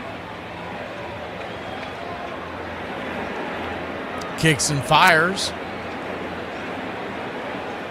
Misses the zone, 1-1. The sun, the shadow is starting to creep over home plate. It's not quite there yet. 1-1 pitch. Just missed the outer edge. 2-1. So it's crossing over the umpire and the catcher area. So Seagal and Narvaez are in the shade. Jackson Merrill is in the sun. So the next couple of innings are going to be dicey. The shade to is the 2-1 pitch. Just off the plate. Swing and a miss. It's 2-2. So we'll say innings. What is this? This is bottom or top of the fourth. So probably through the fourth and fifth inning, they're going to be dealing with a lot of shadow. Maybe even in the sixth. 2-2 is bang foul. We'll do it again. Good old fish fry. Yeah, that's the other thing that's technically you're supposed to eat fish every Friday. Like you're not supposed to eat red meat any Friday, but most have changed that to just during Lent is the 2-2 inside. Ball 3-3-2. I'd say a lot of that comes from, if you think about where it all began, they were surrounded by water. Well, if you're practicing in like Middle Tennessee, which is where most of us were living when I picked it up, is the 3-2 pitch swing, chops it over to first. It's going to be a 3-1 put out, 2 down. Well, you had catfish, but you didn't have a lot of fresh seafood per se being sold in the area. Yes, I know there are lakes there, et cetera, but I'm telling you, growing up there and working in the restaurant business, it didn't sell. People just didn't like seafood there. Mainly because most of them, all they knew was fried catfish. And if you know seafood, fried catfish is bleh. So you can make it good and there's things you can dip it in, but on its face value, catfish is not good. So all that kind of went by the wayside, but during Lent, everybody usually practices it. First pitch right there is for a strike. It's on 1. I've been doing it by just eating tuna fish sandwiches on Friday is essentially what I've been doing. Or just doing a salad in general. The 0-1 count. Down and away. 1-1. When you, as a quick mound visit from Narvaez to Gray, he actually was just bringing a ball out there to him, but nonetheless, 1-1 count, 2 outs. But the short of it is, when you're doing this in March, during Lent, during the WBC, I rarely had a chance to go get fresh seafood. The 1-1, down and away, 2-1. So the smartest thing I did was loaded up on the frozen fish stuff from Publix and whatnot, and tuna fish as well. 2-1 count, right down the pipe on the outer strike, 2-2. Yeah, you're not getting a lot of choices in, mainly because if you go to a restaurant in Middle Tennessee, they're not selling it because no one's buying it. The 2-2, swing and a miss, strike 3. They gonna tell you, give me a burger, son. If I don't want a burger, give me one of them big double-shaped burgers. How do y'all get addicted to gambling? I lose $10, my chest start getting hot. Mum's the word. Where does that saying come from? For a start, it's nothing to do with your mum. It comes from an old-fashioned 15th century word. A mum represented, the word mum represented the closing, the tightness of your lips. Basically meaning don't say any word. So is the word. So that originally the saying was m's the word. But over time it derived and changed into mum's the word. Why didn't you tell in Europe and Asia, like Japan, about the war? We are very confused about we Japanese citizens. Well, one thing you don't want to signal. When we go in, we went in very hard, and we didn't tell anybody about it because we wanted, who knows better about surprise than Japan, okay? Why didn't you tell me about Pearl Harbor? I know there was a big chunk of Yogi that when Carmen passed, that part of him died at that time. I said, Dad, you're going to go see Mom. You're not going to be in pain anymore. You're going to see all your buddies up there. He goes, you want to get rid of me? Why don't you go up there and see her if you want, if you're that bad, huh? That was literally one of the last things he said to me. His mind wasn't as clear as it could have been. To see your parents fade away is tough. I keep seeing them as younger people, and when they fade away, it's hard to get into your system. It's tough to do. In every respect, the proof is in the final results. The statistics are there. The achievements are there. His standing with his peers and with the public, and his personal life, a long, loving marriage, the depth of the friendships, his children and grandchildren. This is what you hope for. From day one, this is something like what you hope in one way or another your own life will turn out like. That's success. Welcome back. Righty-lefty matchup. First pitch on the way. Down and in for a ball. It's 1-0. Red Sox 1, Padres nothing. The 1-0. Swing. Rips it down the right field line. That ball's down for a base hit. It's going to hit off that carom that jets out from the wall, and it's going to be a leadoff double for the Boston Red Sox. Good piece of hitting there by Duran. Hungry like a wolf today, making catches and ripping doubles to start the bottom of the fourth inning. Hard hit ball. Man, that ball was smoked.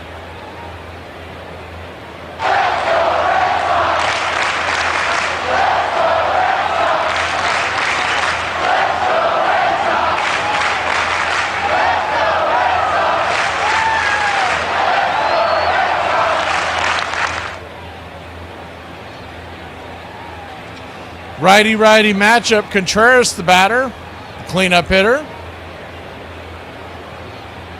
for the Red Sox. Takes it right there for a ball. It's 1-0. 1-0.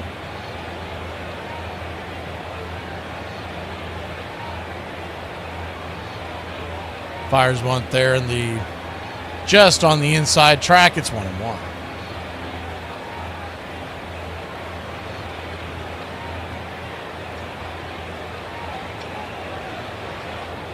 One count, swing, fouls it away, out of play, 1-2. Runner at second, nobody out. Red Sox lead this one, 1-0 here in the bottom of the fourth.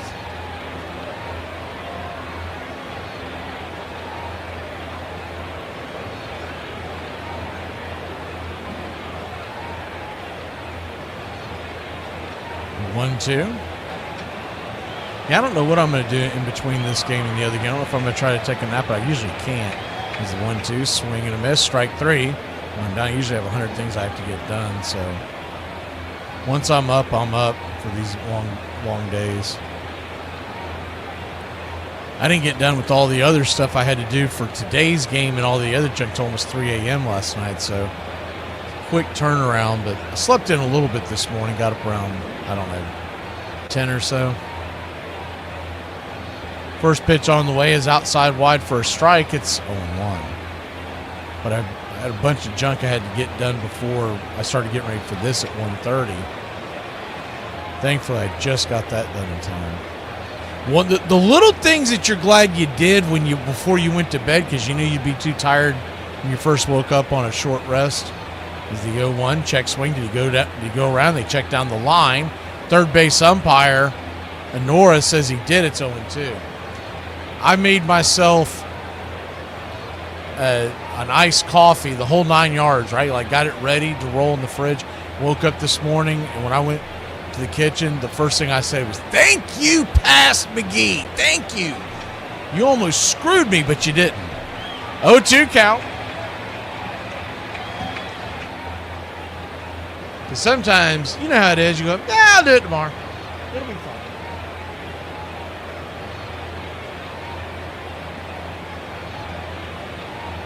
The 0-2, swing and a miss, strike 3, and there's 2 down.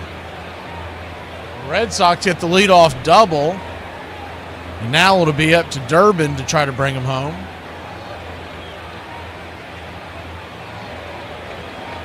Well, I'm not exactly a spring chicken, Willis. I don't know what you talking about.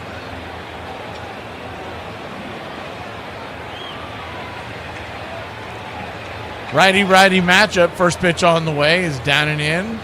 To Durbin, it's 1-0. Caleb Durbin grounded into a double play. His first time up in the second inning, the 1-0. That was the one that he just tapped in front of him and stared at it. And by the time he realized what was going on, he was cooked. 1-0 misses outside, ball 2-0. Meyer stands on deck. There are 2 outs. The 2-0. You got to realize the broadcast didn't end until about 1 when I got done with all that. And then I had to get a bunch of stuff done for tonight's game, like clipping the 2-0 pitch, swing, rips it up the middle. That's down for a base hit. Duran's going to be sent around home. Here comes the throw to the plate, and he is safe, and it's 2-0 Boston Red Sox. Good piece of hitting there by Durbin.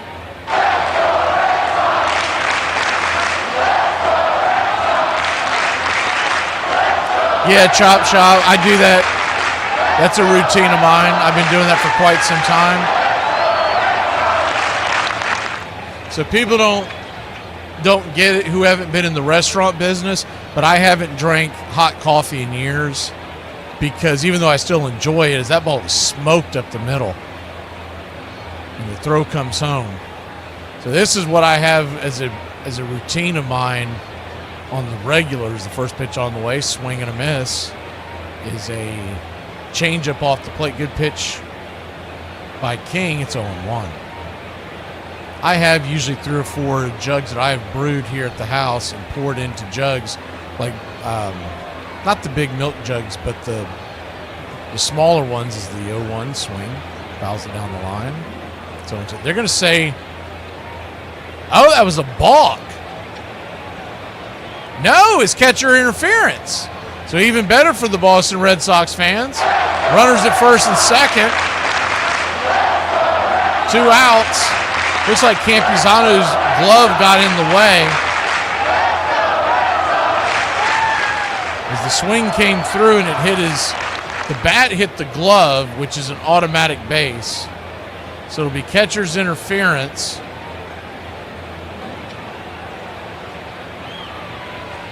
The runner was going, and Campusano was just reacting. He was trying to get to the ball quicker to get it out of his hand. By the way, that base was going to be stolen. There was no doubt about it. So that means Narvaez comes to the plate, which might actually be better for the Padres because there are 2 outs, and it's a right-handed bat compared to the left-handed bat of Meyer. But to clean that up, 2 on, 2 out. But, yeah, I brew coffee and then keep it cold so that I can just pour it and go. So I'm constantly brewing coffee whenever I get downtime, and then sometimes I just put the crap in the fridge and pour from there, but usually I have a stock built. So last night I poured it into one of the tumblers, one of the Braves Country tumblers, and just mixed it up, and it was ready to roll this morning. When you're in the restaurant business, man, you just cannot drink a hot cup of coffee. Like that's fancy people stuff. The first pitch on the way, swung on, fouled straight back. It's 1-1. Being in the restaurant business my entire life, if I wasn't in the front, I was in the back of the house. It doesn't matter. You can't pour a cup of coffee and sit down and shoot the bull and look over the morning paper. It's slam it and let's go. Get it into my veins and let's rock. And then the good thing about having the cold is that you never get mad when your cup of coffee goes warm or cool. The 0-1 swing and a miss. It's 0-2. So I started doing that. Man, it's been 25 years if it's been a week. I've been drinking cold coffee. And since we've since I've been domesticated and didn't run around at all hours of the night, I've been pretty good over the last 10 to 15 years of just brewing my own and keeping it cold. The 0-2. Outside wide, 1-2. They checked down the line, but he did not go around. So 1-2 count to revise. 2-0 your score. The Red Sox lead the Padres.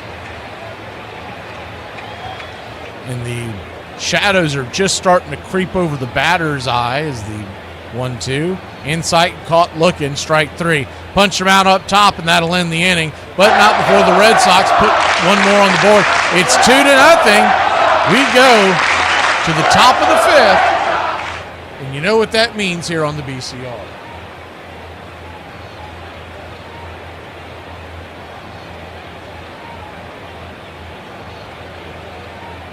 At the tone, leave your name and message. I'll get back to you. Just a drink. A martini, shaken, not stirred. Hell are you doing? I told you we weren't getting involved. You got us involved when you brought us here. Where are you from? What's your real name? What was it before you changed it? Giuseppe. That's all you need, one thieving wop on the team. It's much better than you stinking Irish. Oh, I like him. Just a drink. He can play. He can't throw. He can't throw and he can't field. Why do you like him? He gets on base. You want answers! I want the truth! He gets on base, so do I care if it's a walk or a hit? You do not. I do not. Just a drink. What draws my admiration? What is that which gives me joy? Just a drink. Baseball. A man stands alone at a plate. This is the time for individual achievement. But in the field, part of a team. Part of one big team. Sunny day, stands are full of fans. What does he have to say? Just a drink.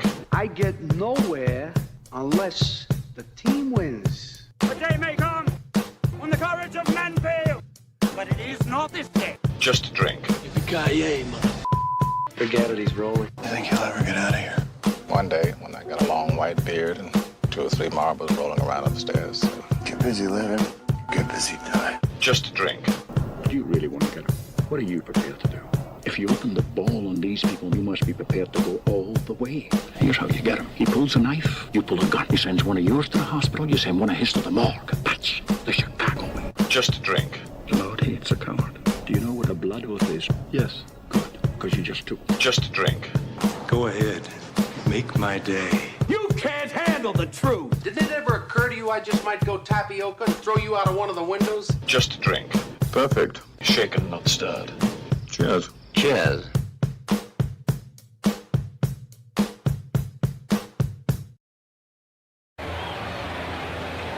Welcome back. Yeah, Peter, you were asking about if I put creamers or anything like that in there. It's the first pitch on the way. Is right down the pipe for a strike up top to Ramon Laureano. It's 0-1. When I brew it, I just pour it into a jug and it's just straight black coffee. And then if it's in the craft, then it's just straight black. But typically, as the 0-1 pitch, swing fouls it away. It's 0-2. Sometimes I'll drink it straight black, like in a smaller cup. But if it's going to be a big one like I have today, it's very little creamer and very little sweetener, like equal or something like that. I don't overdo it, but I'm also not trying to just sit there and drink dirt water. The 0-2, swing and a miss. Strike 3. Sonny Gray looking good today. Big acquisition in the offseason from the Cardinals. Of course, they grabbed Contreras as well. It's his 3rd strikeout of the game. He's only given up 1 hit, no walks. King, on the other hand, 4 innings, 4 hits, 2 earned runs, 1 walk. He does have 4 strikeouts. 2-0 your score. Top of the 5th. First pitch to the right-handed bat of Andujar. It's 0-1.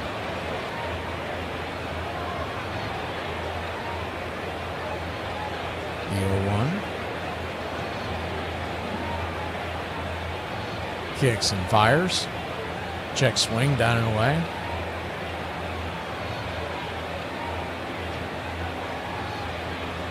He went around 0-2 as they check down the first base line. Yeah, I mean, I can do, you can do room temp, but if you're just being lazy about it, I guess. But put some ice in it, son. The 0-2 count, swing, lifts it into center field, drifting back, shading his eyes. Oh, that ball's going to get lost in the sun over the head of Rafael, kind of lightly jogging to get the ball, and that's going to be a one-out triple for the Padres. Slide comes in. Durbin holds the tag. They say he still stayed on the base. And it's a a one-out triple for the Padres. See if that gets them going. Rafael, a normally excellent center fielder, but you could tell he'd lost it in the sun. He was shading the sun with his glove, and it just got over his head. I don't think he realized Andujar still had a little bit of wheels. He was just kind of jogging over there. If he's booking to the ball, I think Andujar probably is out or just slams on the brakes at second. First pitch is a curveball out there to Sheets. It's 0-1.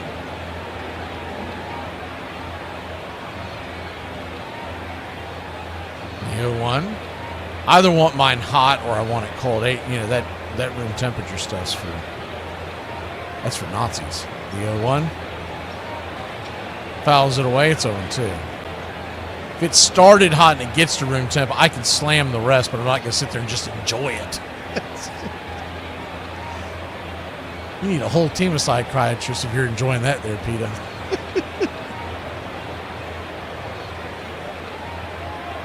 Oh, 2 count. Pitch on the way. Swing, rattles it into right field. That's down for a base hit. And it's going to put a run on the board for the Padres. It's 2-1 here in the top of the 5th. Good hard hit ball.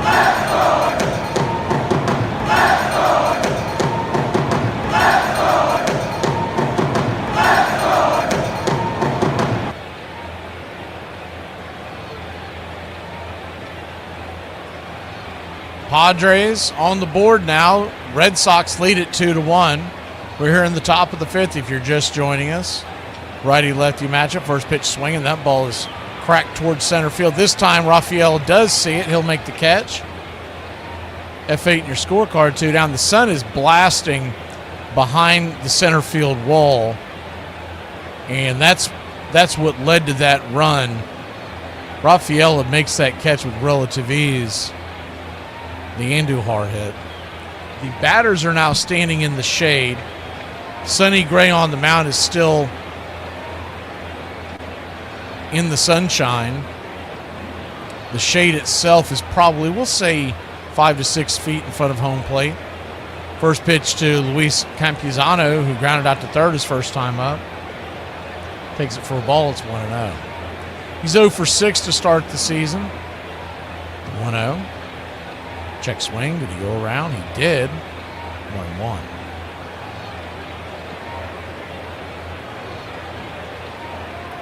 If you can't find a psychiatrist that can help you, usually a bartender can. That's the Irish way. That's the Chicago way. The 1-1 swing, chops it foul. Back behind the plate, 1-2. I'll tell you what the last name McGee is. What Sigmund Freud once was quoted as saying that the Irish are the one species that psychiatry cannot help.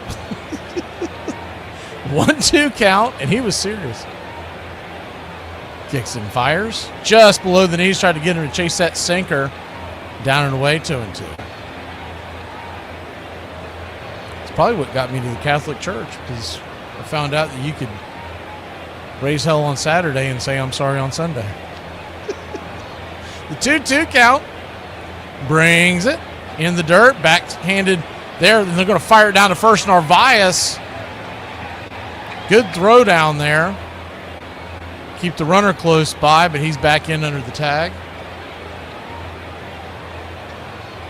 Sheets, remember, he stole a base his first time on. He's 2 for 2 on the day. Scottish, Irish, it's all the same.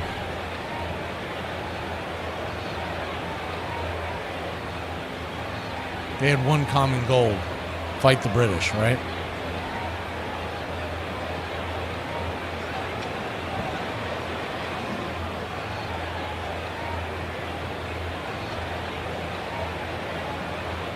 Righty here. The payoff pitch. Runner goes. Swing. That ball is cranked towards the green monster. High and deep. Going back on the track. It goes off the wall. Here comes the throw in. That's going to tie the game, and it's 2-2. And the Padres with the RBI double, bases clearing RBI double by Campuzano, his first hit on the year, his first RBI on the year, and we got ourselves a brand new ball game. They were aiming for the outside track. He got right down the pipe. He clacked that one off the green monster. Good play off the ricochet by Rafaela, but by the time he got to the ball and his sheets on the go with 2 strikes and 2 outs, there was just no getting him. You think about it, this really all came down to that first base runner that should have been an out, but the sun played a factor into it, and you can see the look on Rafaela's face right now. He's still thinking about that. I mean, you can't blame him for it. It's just one of those things. You get that sun in your eyes and you lose the ball. He did everything correctly. He was shading his eyes. And although the one thing I will say, I don't see any sunglasses, so that's a problem. First pitch up top, swing by Tatis. That ball's going to get grounded over to short, and that should end the inning. Low throw, good pick out of the dirt by Contreras, and we head to the bottom of the 5th. So the Padres 2, Red Sox 2. We'll be back. Bo Sox turn when we return. I know I can't be the only one that be annoyed as I told you I was outside 5 minutes before I got outside just so you can be outside waiting on me, and I'm waiting on you when I pull up 30 more minutes. Like, damn, what the Okay, Natalie, say it with me. We don't need it. We don't need it. I want to get it. If I ever go missing, it's going to be hard to find out who did it, because I've a lot of people off in my day. I've ruffled some feathers. I have aggravated the out of pretty much everybody I've came across, but I do shoot the finger a lot in public, and I shoot the finger a lot in traffic, depending on the day. Sometimes I shoot the finger at every third person, whether they deserve it or not. It's just one of those days. If you had a drive-by fingering, and that didn't sound right. That didn't sound right at all. Lord, y'all fix that in the comment. But yeah, the last person I shot the finger at was driving a blue Ford pickup on the loop in Tyler, Texas today. So if something happens to me, that might be a person of interest. It was a white dude, short brown hair, and he had a sticker on the back window that said, if you're going to ride my ass, at least pull my hair. So Clemens would capture both the Cy Young and MVP awards in '86, leading the Red Sox to their first playoff appearance in more than a decade. But they still faced an imposing task in the ALCS when they headed back to Fenway. Even though we were down 3-2 in a series, flying back, we were very upbeat. We really felt that we could win this thing. We came back to Boston, and really, it was not a contest for us. Pitch is a curve hit to deep left field, and 7-0 Boston. The Red Sox outscored the Angels 18-5 in Games 6 and 7 of that series, capping maybe the most incredible comeback in franchise history. We were very, very felt good going into the World Series. One thing I do know how to do is turn $1,500 into $4.30. Welcome back. Shadow's still over home plate. First pitch on the way from King is right there at the knees.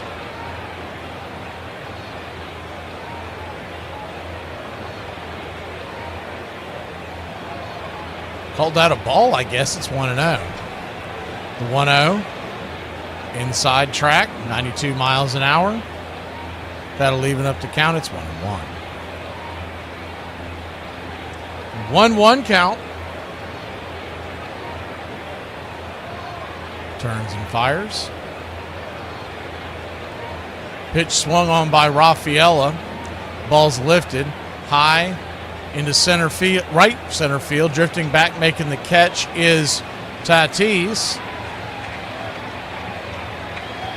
for out number 1. He was trying to make up for that defensive. Once again, it's not going to be an error because he didn't touch the ball.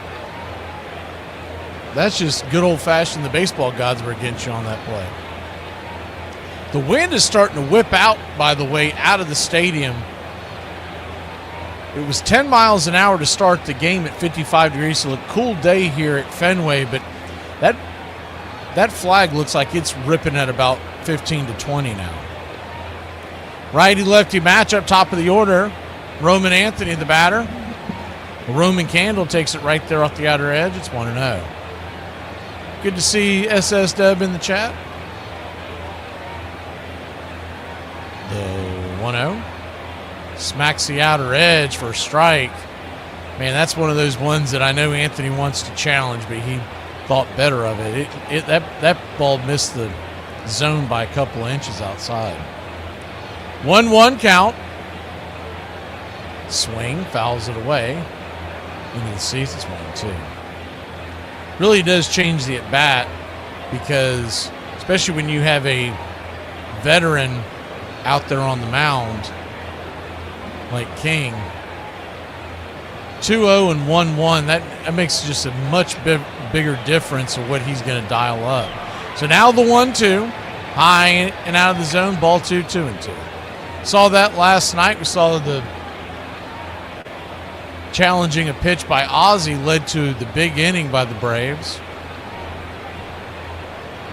The 2-2. Fouls it away. And, of course, the challenge by the Braves in the dugout and the hustle by Drake Baldwin going down the first base line, that really changed the narrative in that game. If not, they're out of that inning practically unscathed. The 2-2 pitch inside. Full count. Instead, what happened, so not only did you get the ABS challenge, but you also had the challenge at first. It turns into a 10-run inning. And after that, Braves bullpen did their thing. Vito was credited with the save for those of y'all that went to bed early, the 3-2 pitch swing. That ball's roasted into right field, and it is a one-out single for the Red Sox, and the Roman Candle is on. And see if that gets them going here in inning number 5. 2-2 your score.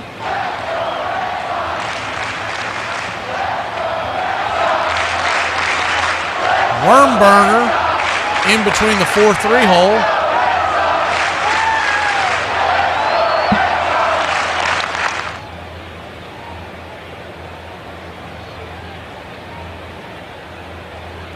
Righty-righty matchup. First pitch on the way to Story is swung on and fouled out of play. It's 0-1. Trevor Story 0 for 2 with the pop out. He has started his season off slow. Does have a home run, but batting just 129 on the year. The 0-1. Turns and fires. Swing. Rips it up the middle. That ball's going to get backhanded. What a play there at second base by Cronenworth. He backhands the ball, leaps to his feet, touches second, fires it to first, and it's a bang-bang double play. Cora is going to check to see if he wants to challenge this. My word, if he actually made that play, that's a dun-na-na. I don't think they're going to challenge it. It doesn't look like it. And that'll end the inning. We'll be back in a flash. It was the first fall classic at Fenway since 1975, but their heartbreaking loss to the Mets would be hard to put behind them. In 1988, Boston manager John McNamara watched his team go 43-42 by the All-Star break, and he was promptly replaced by the Red Sox third base coach Joe Morgan. Everyone coming to their feet. Joe Morgan on the verge, perhaps, of his first Major League managing victory. I remember telling the club that maybe we can't win this thing, but certainly we can creep up the ladder. And if we get up in the second place, who knows after that? So last year was the first year that I actually watched baseball for a good amount of the season. And I really enjoyed it, which blew me away. I love the pitch count, the home runs, and all that good stuff. So I said, I gotta have a team though. I have to have a team in baseball so I can really follow them. The issue is I'm from North Carolina, and I love the Hornets. I love Duke. I love the Panthers. I need a North Carolina team. And then, of course, for the MLB, there's no North Carolina squad. So I said, where's the closest team that I could attach myself to? The Atlanta Braves. So if you're a Braves fan, you gotta let me know who I need to follow, who I need to pay attention to, because I'm locked in. I got all of the sports alerts turned on. I'm ready. I'm ready for the season, baby. Let's go Braves.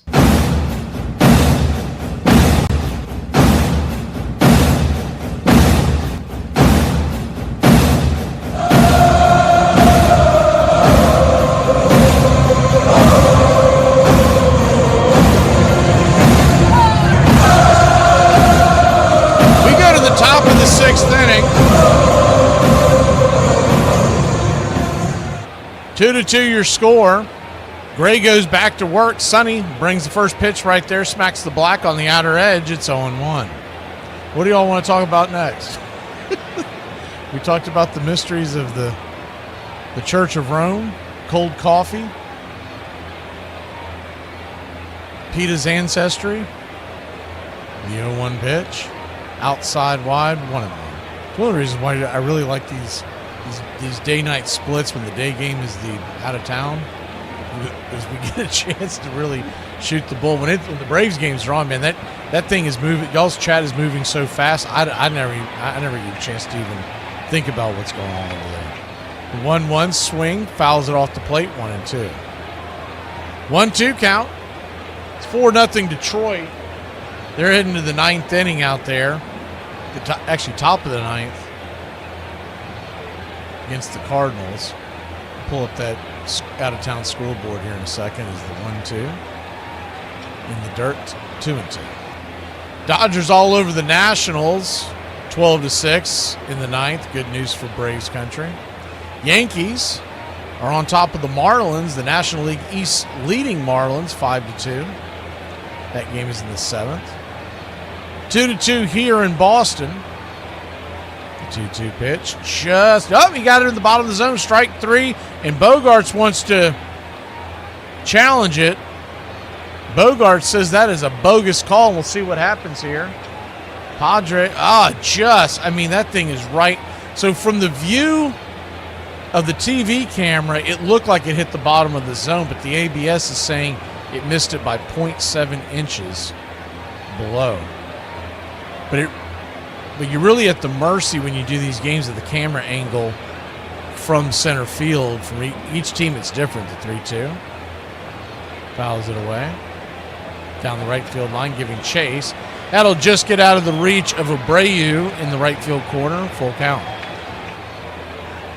In Fenway, because of the way the wall is constructed, that batter's view, or the view from behind the pitcher, is a little high and angled down, if that makes sense. So it's always a little difficult to see it here. You get a pretty good look at Truist. Some of your newer parks have actually taken that into consideration when they're building. Is the payoff pitch is swung on, chopped over to third, 5-3, Durbin to Contreras, and there's one away. Other games going on right now. The White Sox have taken a 3-1 lead in the 6th against the Toronto Blue Jays, and they are in a rain delay, which is expected in Minnesota. They've yet to begin that game. There's rain coming in and out of the area the next few hours. There did look like that there was a window to get that game in. Later on today at 4:05, the Reds and Rangers open up baseball season in Texas today. Here's the first pitch, down and in. Jackson Merrill, it's 1-0. Guardians doing their opening day against the Cubs at 4:10.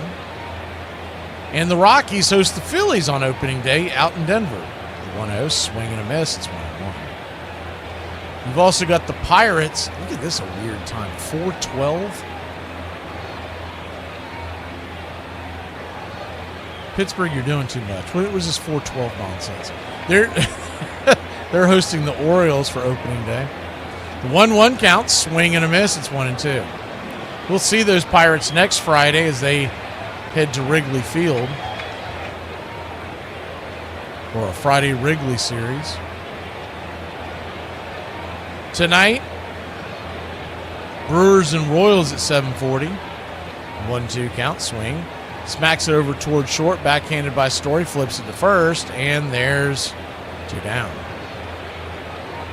Mariners and Angels, 9:38 in Los Angeles. Or I guess Anaheim, I should say.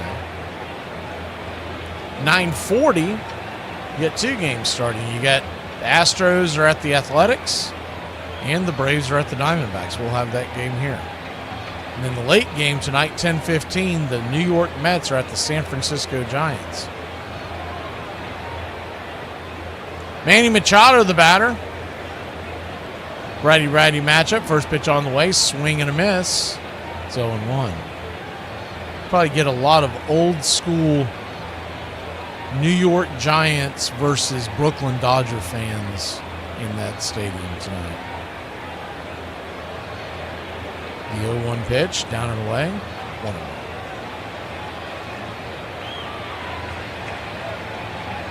Yeah, John, he's really underrated. He is really underrated. Cronenworth, just across the board, he's a solid bat, but he can play all over the infield, and I don't know why they ever took him off at second base. 1-1 pitch out and away. 2-1.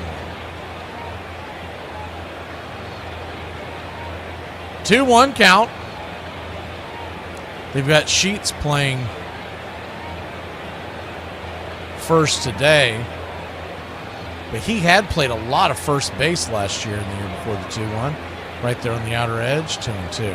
Now remember they had Luis Arias, and the option at the time, they would put Arias at second and then flip him and put Cronenworth at first. And then they realized, well, that Arias is just not as good as Cronenworth was, so they flip-flopped that. 2-2 count. Gray. Pitch on the way, swing, lifts it into left field, and Duran makes the catch. He did a pause there on that release, did Gray, almost Yamamoto style. Now, 2-2, we go to the bottom of the 6th here in Fenway. I tell you what, 2 country songs that I'm calling bullshit on is Choosing Texas by Ella Langley and Jolene by Dolly Parton. Because ain't no dude in his right damn mind leaving Ella in Tennessee for some bimbo in Texas. It ain't nothing against Texas girls, but Ella Langley. And did you see what Dolly Parton looked like when she released the song Jolene? Like, what the hell did Jolene... Was Jolene from Texas? Like, what did Jolene look like that Dolly was actually worried that Jolene would steal her man? I'm calling bullshit. I'm a grown-ass adult, but every single chance that I get the opportunity to say, that's what she said, I'm taking it. All you've got to do is drink water. That's all you got to do. Trying to save money? Drink water. Want to lose weight? Drink water. Head hurt? Drink water. It's so simple. Just drink water. Stop drinking soda. Stop drinking all the bullshit. Drink water. It'll fix your life. I promise. Y'all ever be around somebody who, like, swallow they sneeze? Like, they don't sneeze out loud. They sneeze like, bro, that make me so nervous. You gonna blow your head off, or you gonna swallow your eyes or something. Don't do that. You're making me nervous.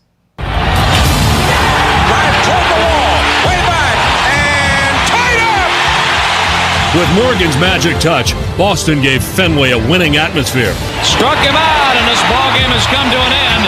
It was a streak that started during McNamara's reign and showed no signs of letting up. They've got 10 in a row. We went into each game at home thinking they're over there knowing they're at Fenway, and it's going to be tough. A one-hitter for Roger Clemens. But by us thinking that, I think it gave us that little edge that you need to win those close ball games. Boston made the most of its home field advantage as Wade Boggs pounded the Green Monster to capture his 4th straight batting title. Deep left center field, and Pettis looking up at the wall.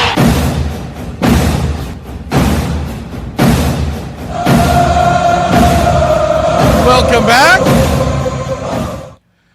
2-2 your score. We go to the bottom of the 5th inning, bottom of the 6th inning, excuse me. First pitch from King to Duran. Right there for a strike. It's 0-1. The 0-1. Well inside. So it's 1-1. 1-1 count, kicks and fires, swing, lifts it. High into right field, fighting the sun, and making the catch is Fernando Tatis. One away. Warming up in the bullpen is Weiser. He may be coming in for the 7th inning. You would expect he would be.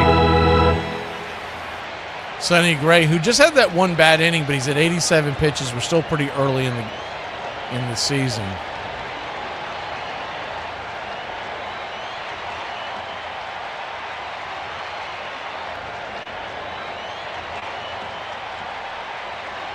Pitch on the way. Swing! That ball is belted by Contreras going back on the track. Zip, boom, bam, it's gone! Ram-a-lamma ding-dong, a solo shot in the Boston Red Sox. It made this a one-run lead.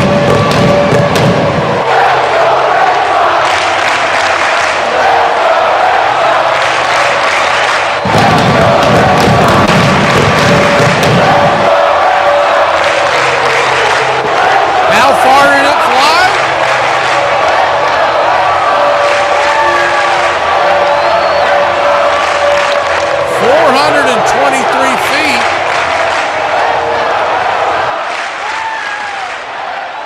That ball was clocked.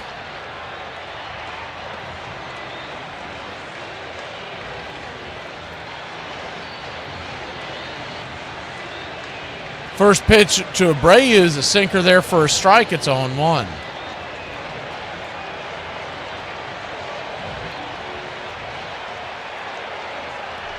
The 0-1. Right there, follows it up, and it's 0-2. 0-2 count, Red Sox 3, Padres 2. Man, the Red Sox have really got to get off the schneid here. They've started off the season off 1-5. The 0-2 pitch, outside wide 1-2. And I don't care what anybody says, you may hate one team or the other, but the game of baseball is just better when the Red Sox and Yankees are both good and at each other's throats all summer. 1-2 count. Outside wide 2-2. I've never had a dog in the hunt, but I've always loved that rivalry. And when they're both good like they were last year in the postseason, I mean, that was fun.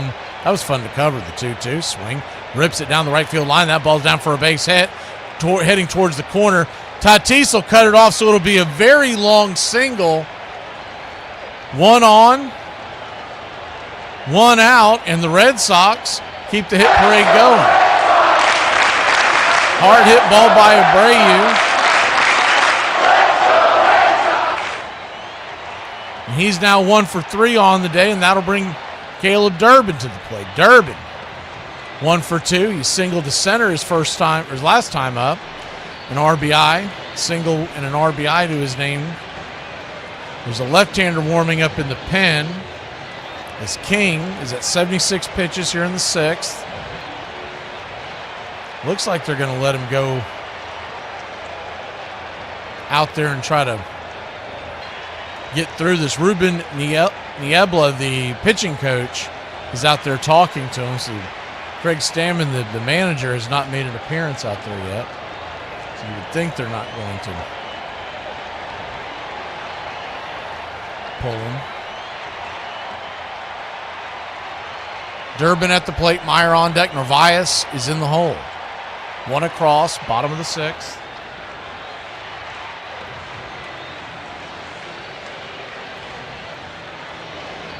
Three to 2 Boston.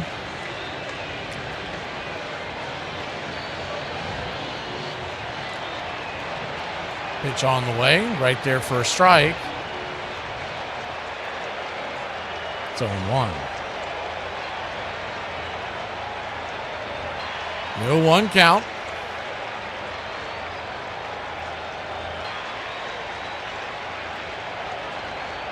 Kicks and fires, swing, pops it up, back out of play. Do it again. Yankees lead the Marlins 6-2.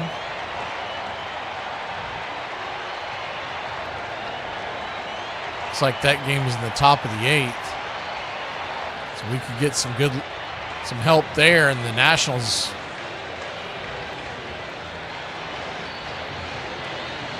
That game's the final. They lost 13-6 to the Dodgers. The 0-2 swing fouls it off. It's on 2.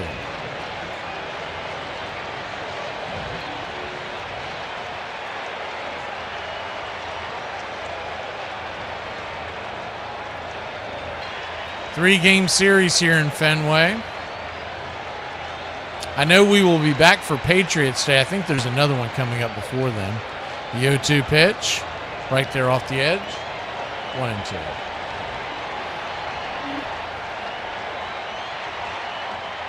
And if you're a fan of Major League Baseball, go ahead and slap that subscribe and hit the alerts, because we're going to be doing well over 300 ball games this year of baseball, Major League Baseball, college football, and the National Football League. 1-2. Well over 200 and I think when you count the postseason, it's around 250 Major League games. 1-2 count. Turns and fires. Swing and a miss. Strike 3. Michael King's one of those kitchen sink pitchers. He's got so many pitches he can come at you with. So when he fires that fastball down the pipe, it caught Durbin flat-footed. There's 2 away.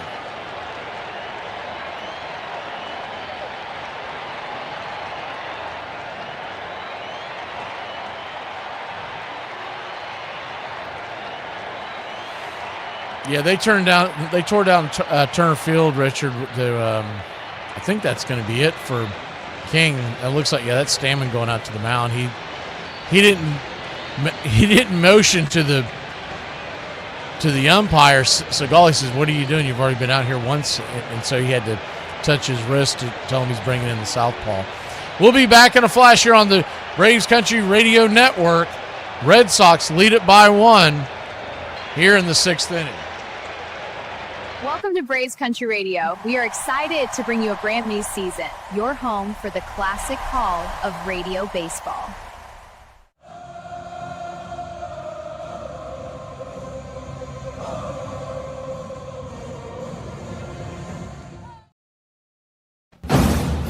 For about 70 cents, you can buy a can of soda, regular or diet. For about 70 cents, you can also buy a cup of coffee. For about 70 cents, you can buy a pack of gum, plain or sugarless. For 10 cents a day, you can buy the Country Club for Braves Country Radio.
Welcome back.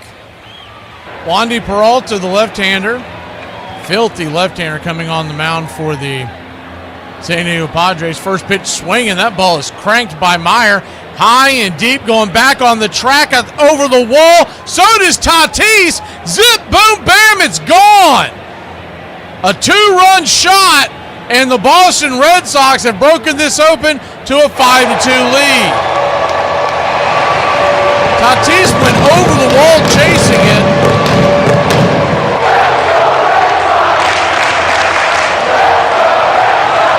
You Red Sox fans listening on the radio, very reminiscent of when Torrey Hunter went over the wall in the 2013 ALCS. I think I got my year right.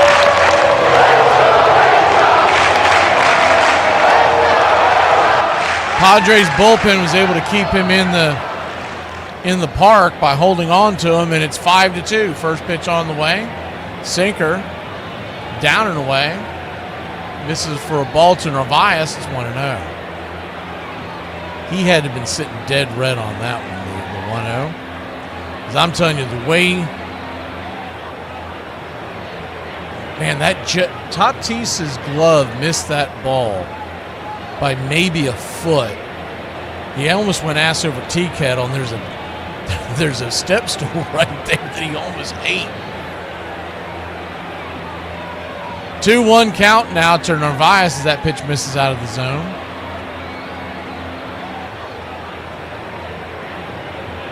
Lefty-righty matchup. The 2-1 pitch, swing, lifts it into center field. That's down for a base hit. And it's a 2-out single, and the hit parade continues for the Boston Red Sox.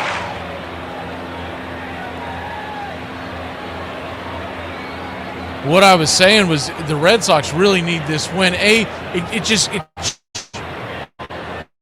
It's going to bring the fans themselves to a better mood. Opening day win. Okay, let's go. Rough road trip, long season kind of thing.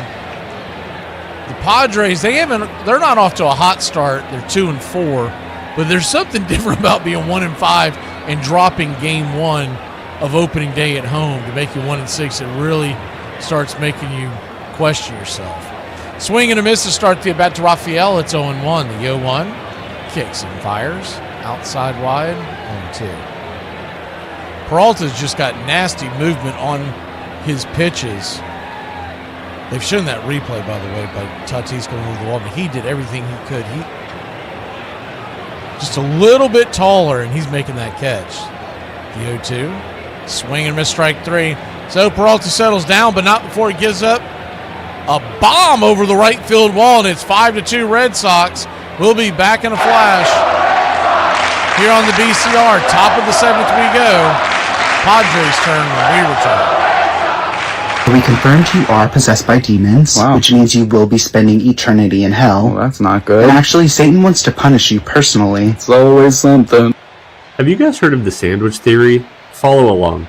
So, have you ever noticed that if somebody makes a sandwich for you, it tastes better, but if you make it yourself, it doesn't taste as good? There's some reasons in psychology for this.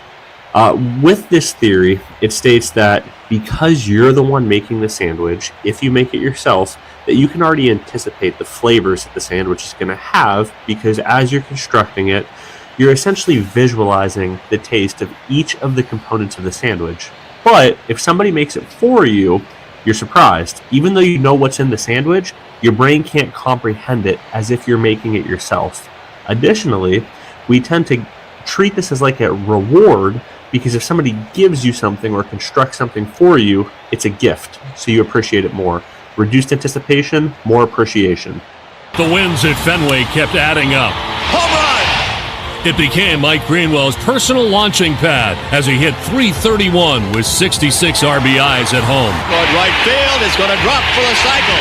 It's a good feeling to help your team win, and that's how I've been approaching the game all year, and it's helped me put up big numbers. The remarkable resurgence under Morgan continued into August, putting Boston on the verge of setting an AL record, one that still stands today. Game 1 goes to Joe Morgan and the Red Sox. A new American League record, 23 straight wins at home. And they added one more for good measure. That's out towards second, and as Jody Reed over, this game is over. A waltz for the Red Sox. And Joe Morgan's crew makes it 24 in a row at home. Thank you for hyping and subscribing to BCR, your home for radio baseball. Welcome back. First pitch on the way. Righty-righty matchup. Weisert's in with a 3-run lead. Pitch was down and in for a ball. It's 1-0. Laureano, the batter, the 1-0. Swing, pops it up. He's 0 for 2 on the day. Fouls it out of play. 1-1, excuse me. Good to see you, B-Mac.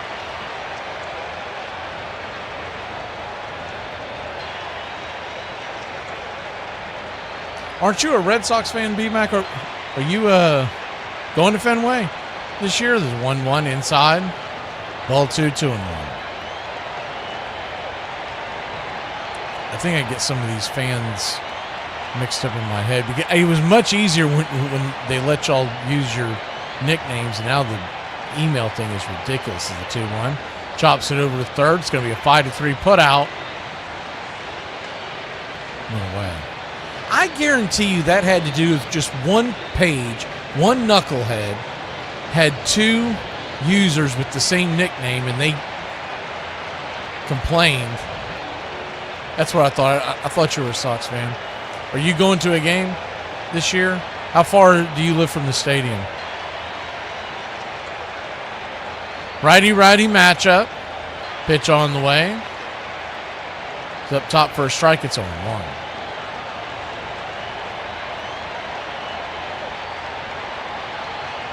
You got Red Sox Padres today, and I know we're going to have the Red Sox again on Patriots Day. The 0-1 pitch swing, slices it foul, out of play. Plan is to have the Red Sox quite a bit on these day-night splits. Working the Yankees in and the Blue Jays. A lot of AL East. When we can, the NL East. Keep an eye on the Phillies and Mets, because I know Braves fans want to pull against them as the 0-2 pitch. Swing fouls it back. We'll do it again. Just really difficult sometimes, because if they play the same, like, what are the odds that the Braves go out to the West Coast and at the exact same time they send the Mets out there playing the same exact time all weekend long? The 0-2, down and away, 1-2.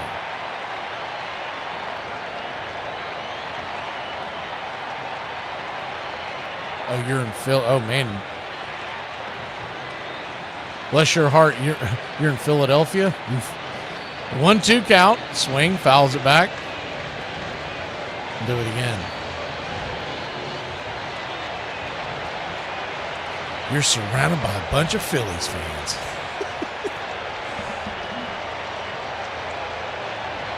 I assume that if there is damnation, that's what it would be.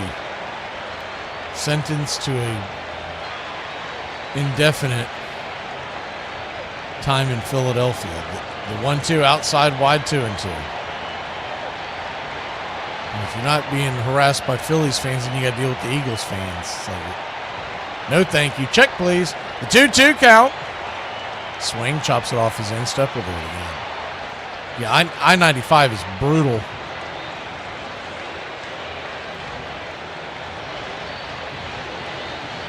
Chop shop. I just assumed that the Phillies fans get on everybody because they got on Santa Claus. I mean, why wouldn't they get on? I mean, you're going to boo and throw batteries at Santa Claus. You're going to do it to everybody. The 2-2, check swing. Did he go around? Strike 3. 2 down. Yeah, I know there's not a rivalry there, but a Philly fan will get into an argument and start pounding their chest with any fan about how their team is the best. Braves have acquired Victor Medeiros from the Angels and sent down to AAA. Just saw that flash up. I don't know if that's breaking news or if that's something I missed this morning. To look this up real quick. See what we gave up. That's the number one thing. Seems like we're always getting hosed in these deals. 0-1 count. Red Sox lead at 5-2. Pitch down and away. Weiser pitched pretty well there in the WBC. The 1-1 out and away. Sheets takes it off the plate, 2-1.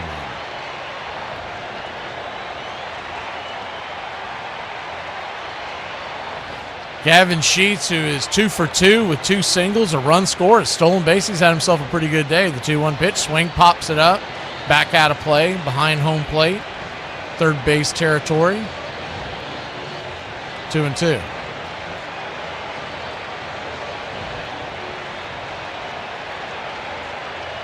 It's a right-handed pitcher from the Angels, and they traded him for international bonus pool money. As the 2-2 pitch is chopped over towards third. Durbin's got it, flips it to first, and that'll end the inning. We'll go to the bottom of the seventh, see if I can find out a little bit more about this kid that we just brought over from the Angels. Get up and stretch here in Boston.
Welcome back.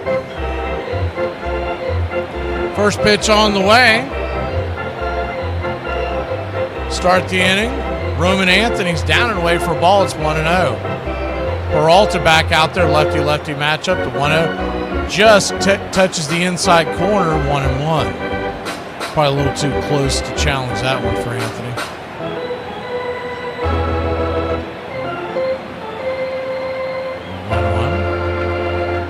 Chops the foul 1-2. So 1-2 count.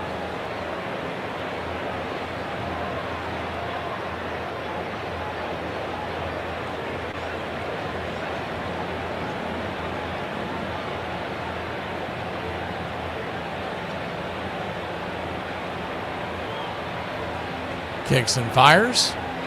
Sails that changeup down and in. That changeup's almost got like two seam action. It dives in to the left-handers. Really is a funky pitch. When Peralta's on, he's really hard to hit, but he's just not hitting his spots today. The 2-2, swing and a miss, strike three, and there's one down.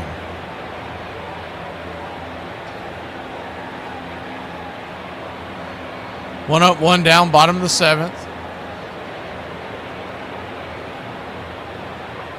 So Victor Medeiros was a 6th-round draft pick in 2022. And a right-hander. First pitch swinging, fouls it back. It's I think Braves fans are going to like him if he makes his way up there to the big league, because he's got a mullet and a 70s porn stash. At least he does on his picture on MLB. Is 0-1 count to Story. Steps out of the box. The shadows are just about to cross to the pitcher's mound, so Peralta's still in the sunshine. Everybody else in the shade, excuse me.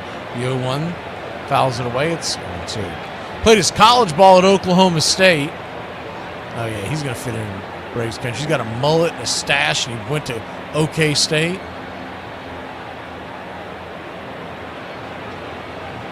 His numbers in the majors are not impressive at all.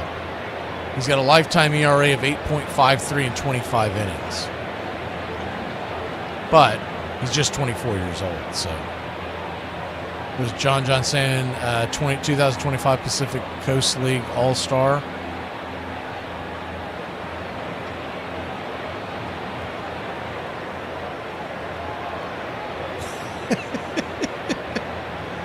The Latino mullet.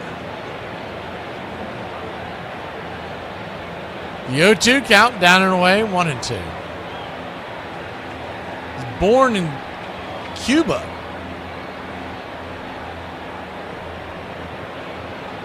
Doesn't say where he went to high school at, so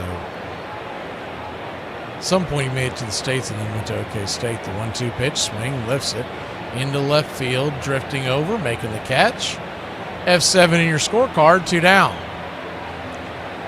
2 down here in the bottom of the 7th. Boston leads at 5-2, trying to straighten their season up and get off the schneid, get their second win of the year. It would bring them to 2-5. The Yankees lead the Marlins 8-2 in the top of the 9th as Miami is batting.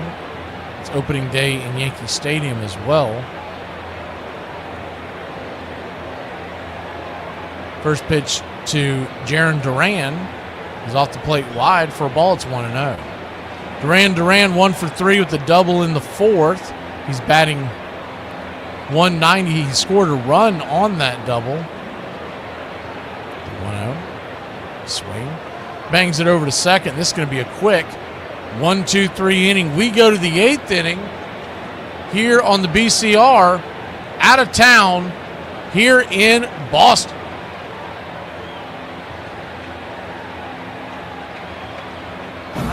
Miles to Chicago. We've got a full tank of gas, half a pack of cigarettes. It's dark, and we're wearing sunglasses. Hit it. I have come here to chew bubblegum and kick ass. And I'm all out of bubblegum. It's happy hour. When wins become losses and losses become wins. You guys going to happy hour? I'll come for a couple. Just a couple, though. Not like last time. I need a drink. When buying a beer, buying only one beer can cause a misalignment in your spine due to the uneven weight distribution. This can cause unnecessary back pain and potential spine issues. To prevent this, carry 2 beers, ensuring your body is balanced and proper health maintained. Afternoon, everybody. Put my pants on, one leg at a time. Does Barry Manilow know that you raid his wardrobe? Guess what? I got a fever, and the only prescription... Ladies and gentlemen, we interrupt our program of dance music to bring you a special bulletin from the Intercontinental Radio News. You're in Braves country. Everybody drink a beer. Salute. They're making it laws where you can't drink when you want to. This stinks! Pretty soon we're going to be calling this country. This is total BS! Oh, yeah? For me and the Lord, you gotta understand it. We're on a mission from God. I'm on the radio every day!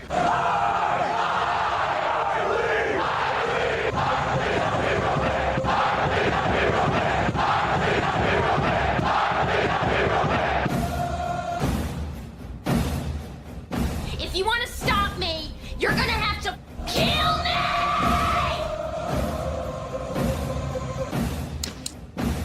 And you, music lover, you're next. You're so drunk you can't hit nothing. In fact, you've probably seen trouble. I have 2 guns, one for each of you.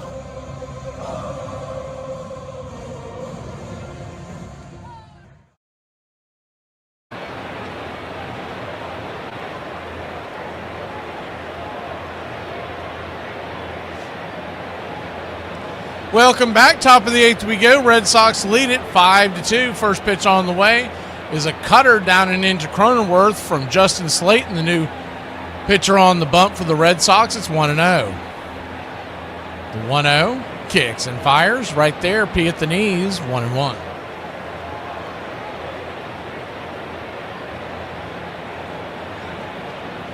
One count.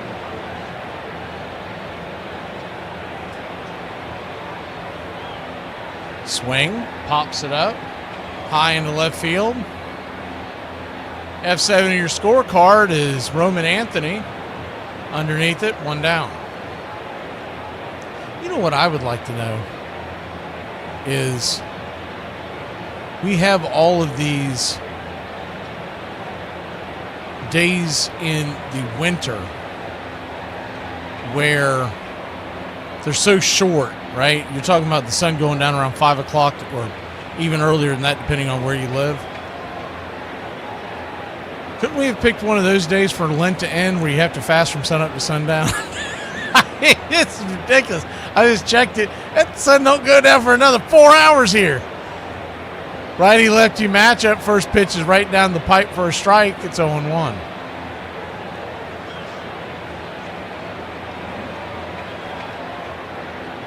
Have to chew bubble gum and smoke cigarettes, or smoke bubble gum and chew cigarettes until then. The first pitch off that 0-1 is high and out of the zone. 1-1. 1-1 count.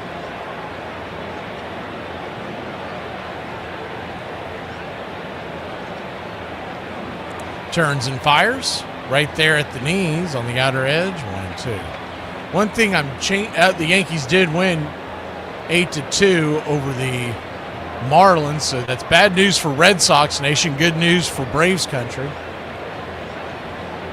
The 1-2 pitch. Swing and a miss. Strike 3. Four-seam fastball. 2 down. Brandon doesn't like old Weiser, huh? I thought he pitched pretty well in the WBC. Pretty good 7th inning, man. I mean, teams got a lot worse. Can I interest you into a Colin McHugh in 2022? I was throwing low 90s. Hanging sliders up there as the first pitch to Fernando Tatis bangs it foul down the third base line. It's 0-1. The 0-1. Swing. Rolls it over to third. Scooped up by Durbin. He'll fire to first to get Tatis by just a step. And we go to the 9th inning. So the Padres go down quietly. Bottom of the 8th we go. Red Sox will grab the sticks when we return.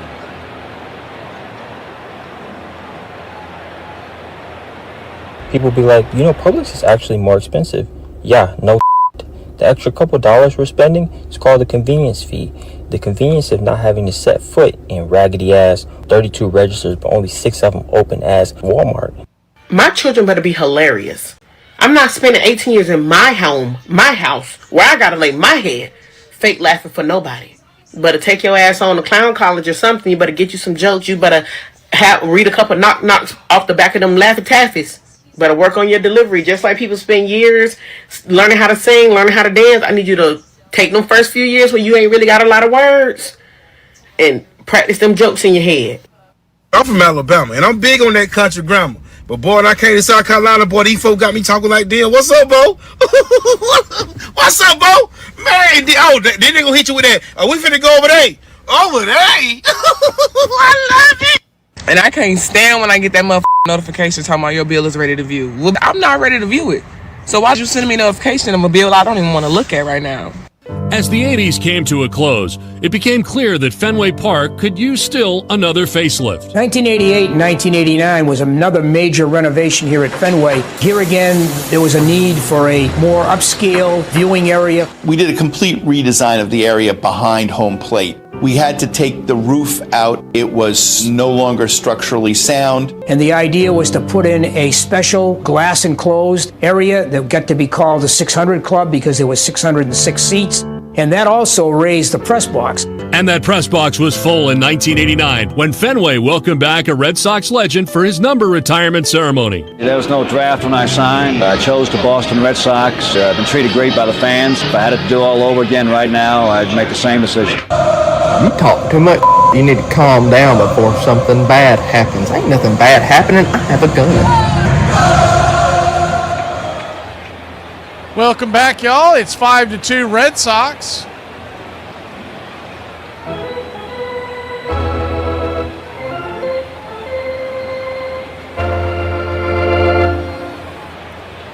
We go to the bottom of the 8th, excuse me. Red Sox fans are hoping there is no bottom of the ninth. First pitch swinging by Contreras, who clocked one over the walls last time up against Ron. Is the 0-1 pitch, swing and a miss. It's 0-2. Marinaccio, the right-hander, 4.50 ERA in the young season. The 0-2 count. Brings it. Swing. Fouls it away. Shadows are just starting to get over the pitcher's mound, so much better batter's eye now for everybody.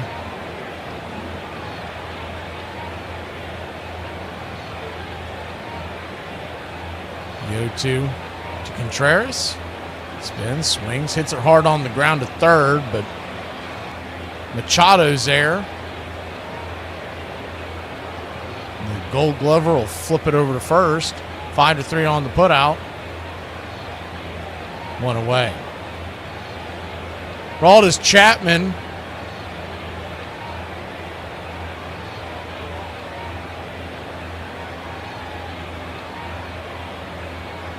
warming up in the bullpen for the Sox. First pitch to Abreu, who's 1 for 3 on the day.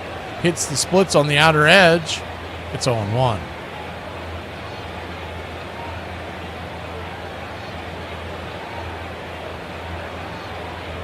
The 0-1, swing and a miss. It's 0-2.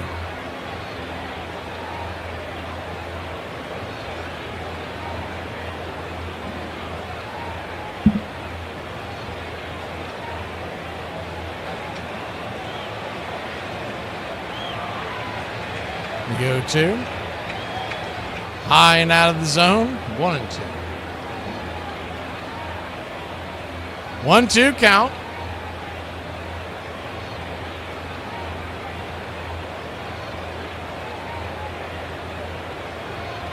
Abreu takes the 1-2 pitch off the plate. We'll do it again.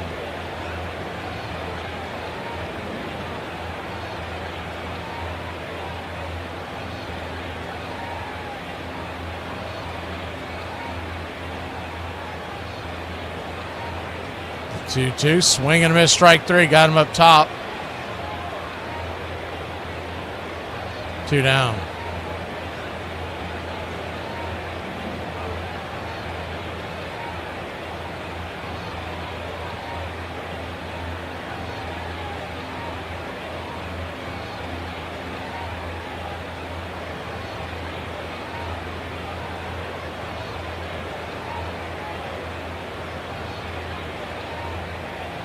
First pitch swinging by Durbin as he comes to the plate, and he'll pop it up. That's going to be an easy F3 in your scorecard, and that'll end the inning. We go to the top of the 9th inning. It is 5-2 Boston, and Aroldis Chapman coming in to try to slam the door.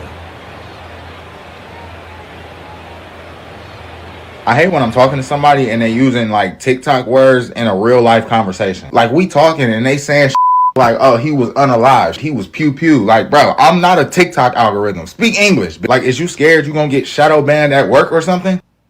I always love when y'all give me gifts. Thank y'all. Somebody bought me a sweater that is dry clean only. It's gonna learn some hard truths living with me. Hey, yo, Vern, when you were a kid, did you ever blow bubbles? Yeah. Well, he's back in town. I heard he's looking for you. You nasty. I don't give a damn what you say. The toughest sport, it ain't football, think they tough. It ain't hockey, think they tough. It ain't damn sure ain't basketball. Them definitely ain't tough. It's that bull riding sport. That bull riding, listen to me. You getting on the bull and swinging your left, swinging your right, swinging your forward, swinging your backward, and you fall off the bull. You gonna fall off. You gonna fall off, and that might break your leg, break your arm, kick in your stomach, your face up. Man, God, getting on the mud. I'm not getting on no bull and that going wild. Like, you crazy than the. Boston fans embrace their heroes, especially when Fenway seems to bring out the best of them. Fell back toward the bullpen and into the bullpen for a home run. A lifetime .246 hitter, Tom Bernansky hit nearly 100 points higher at Fenway during his 1990 season. Three-run homer for Tom Bernansky. And he would figure prominently in the Red Sox drive towards the postseason. Nothing has come easily for Joe Morgan and the Red Sox this year. Tonight is certainly no exception. The White Sox with runners at first and second. Line down the right field line, hooking toward the corner. Brunansky!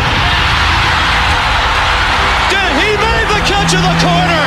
A great catch by Tom Brunansky. And the Red Sox are the champions of the American League East in 1990. Pull up a chair and grab a cold one. You're home for the classic call, Radio Baseball. Aroldis Chapman coming on to the bump. 5-2 Boston.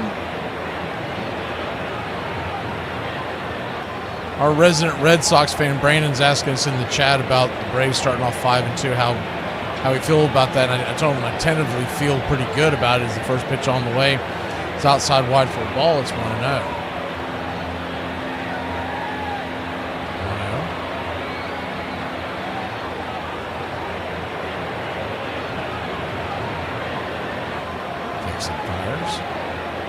Outside wide.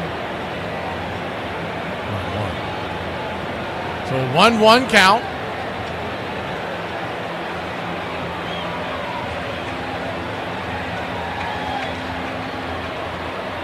Turns and delivers. Outside, high and wide. 2-1.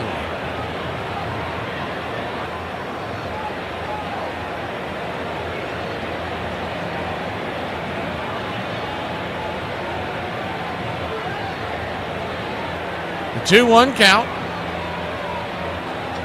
Way out of the zone. 3-1.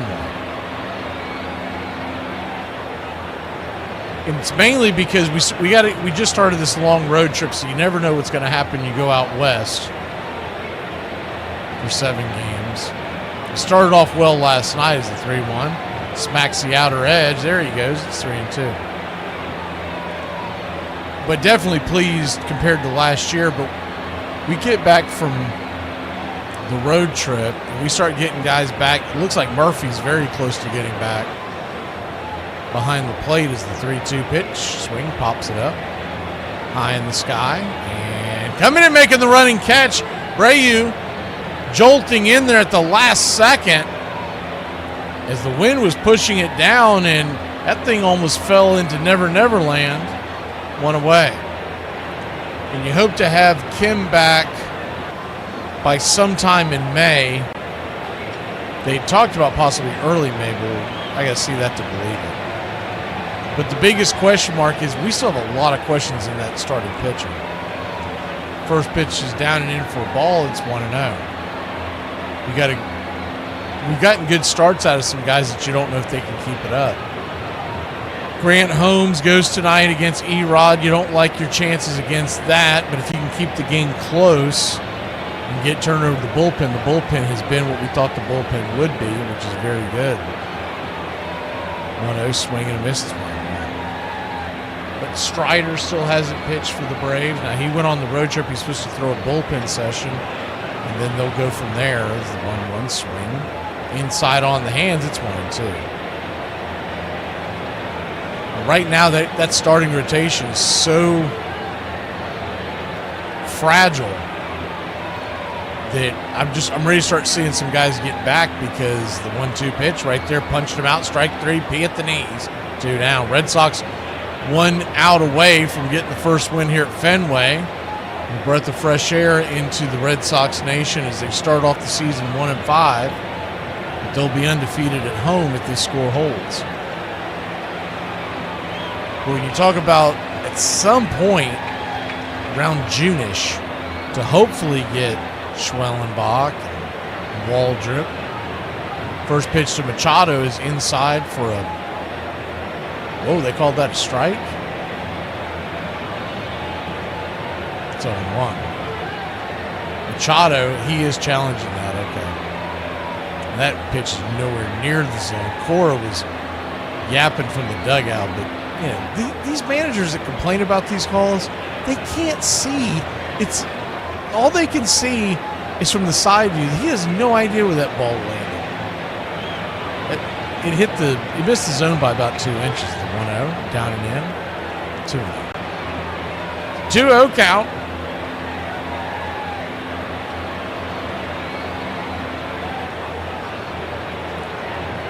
He's been trending in the right direction. I think May is pretty realistic for Finn. The 2-0, below the knees, ball 3-3-0. So a 3-0 count now. And Chapman in danger of walking the tying run to the on-deck circle. Red Sox 5, Padres 2. My biggest question is going to be that pitching staff. The 3-0. Right down the pipe for a strike, 3-1. The starting pitching stuff. And if you don't get that figured out, then you start leaning on that bullpen, and you can wear them out. So it's just, that's great they made that little minor trade today, but they need to go get a starter. The 3-1 swing and a miss. It's 3-2. So now, from 3-0, it's a full count, and the Red Sox are one strike away. Padres are down to their last strike. Red Sox Nation on their feet here in Fenway. Willing Chapman, the pitch. Down below the knees, ball 4, so he'll head on down to first.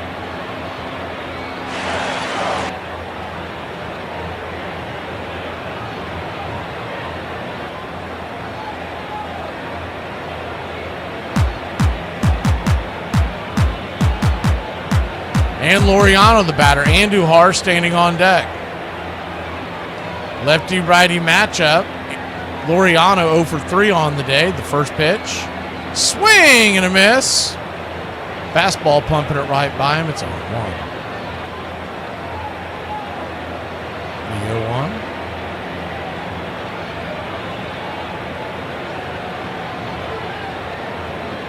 Gibson fires. Down and away.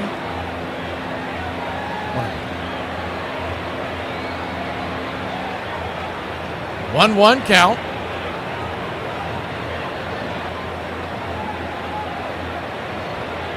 Brings it. Swing and a miss. It's 1-2.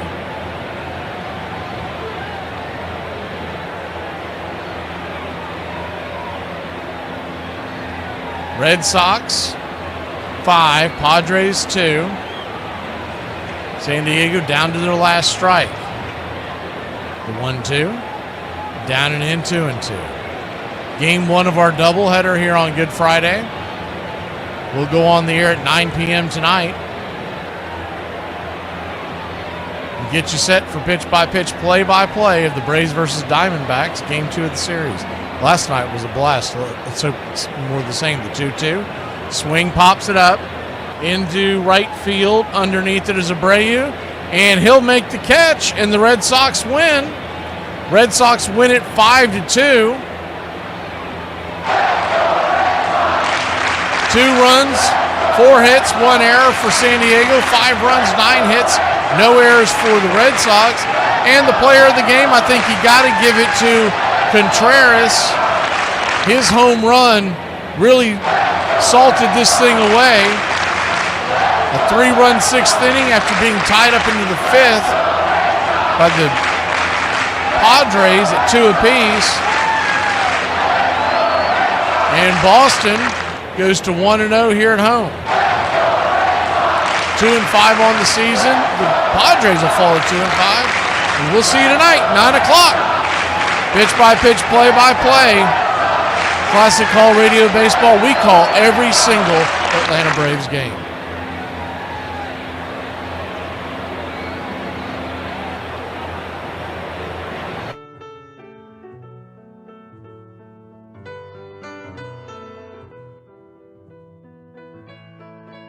KC at the Bat by Ernest Lawrence Thayer.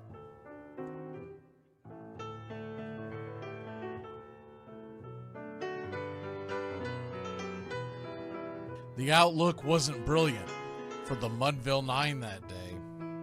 The score stood 4-2, but with 1 inning more to play. And when Cooney died at first and Barrows did the same, a pall-like silence fell upon the patrons of the game.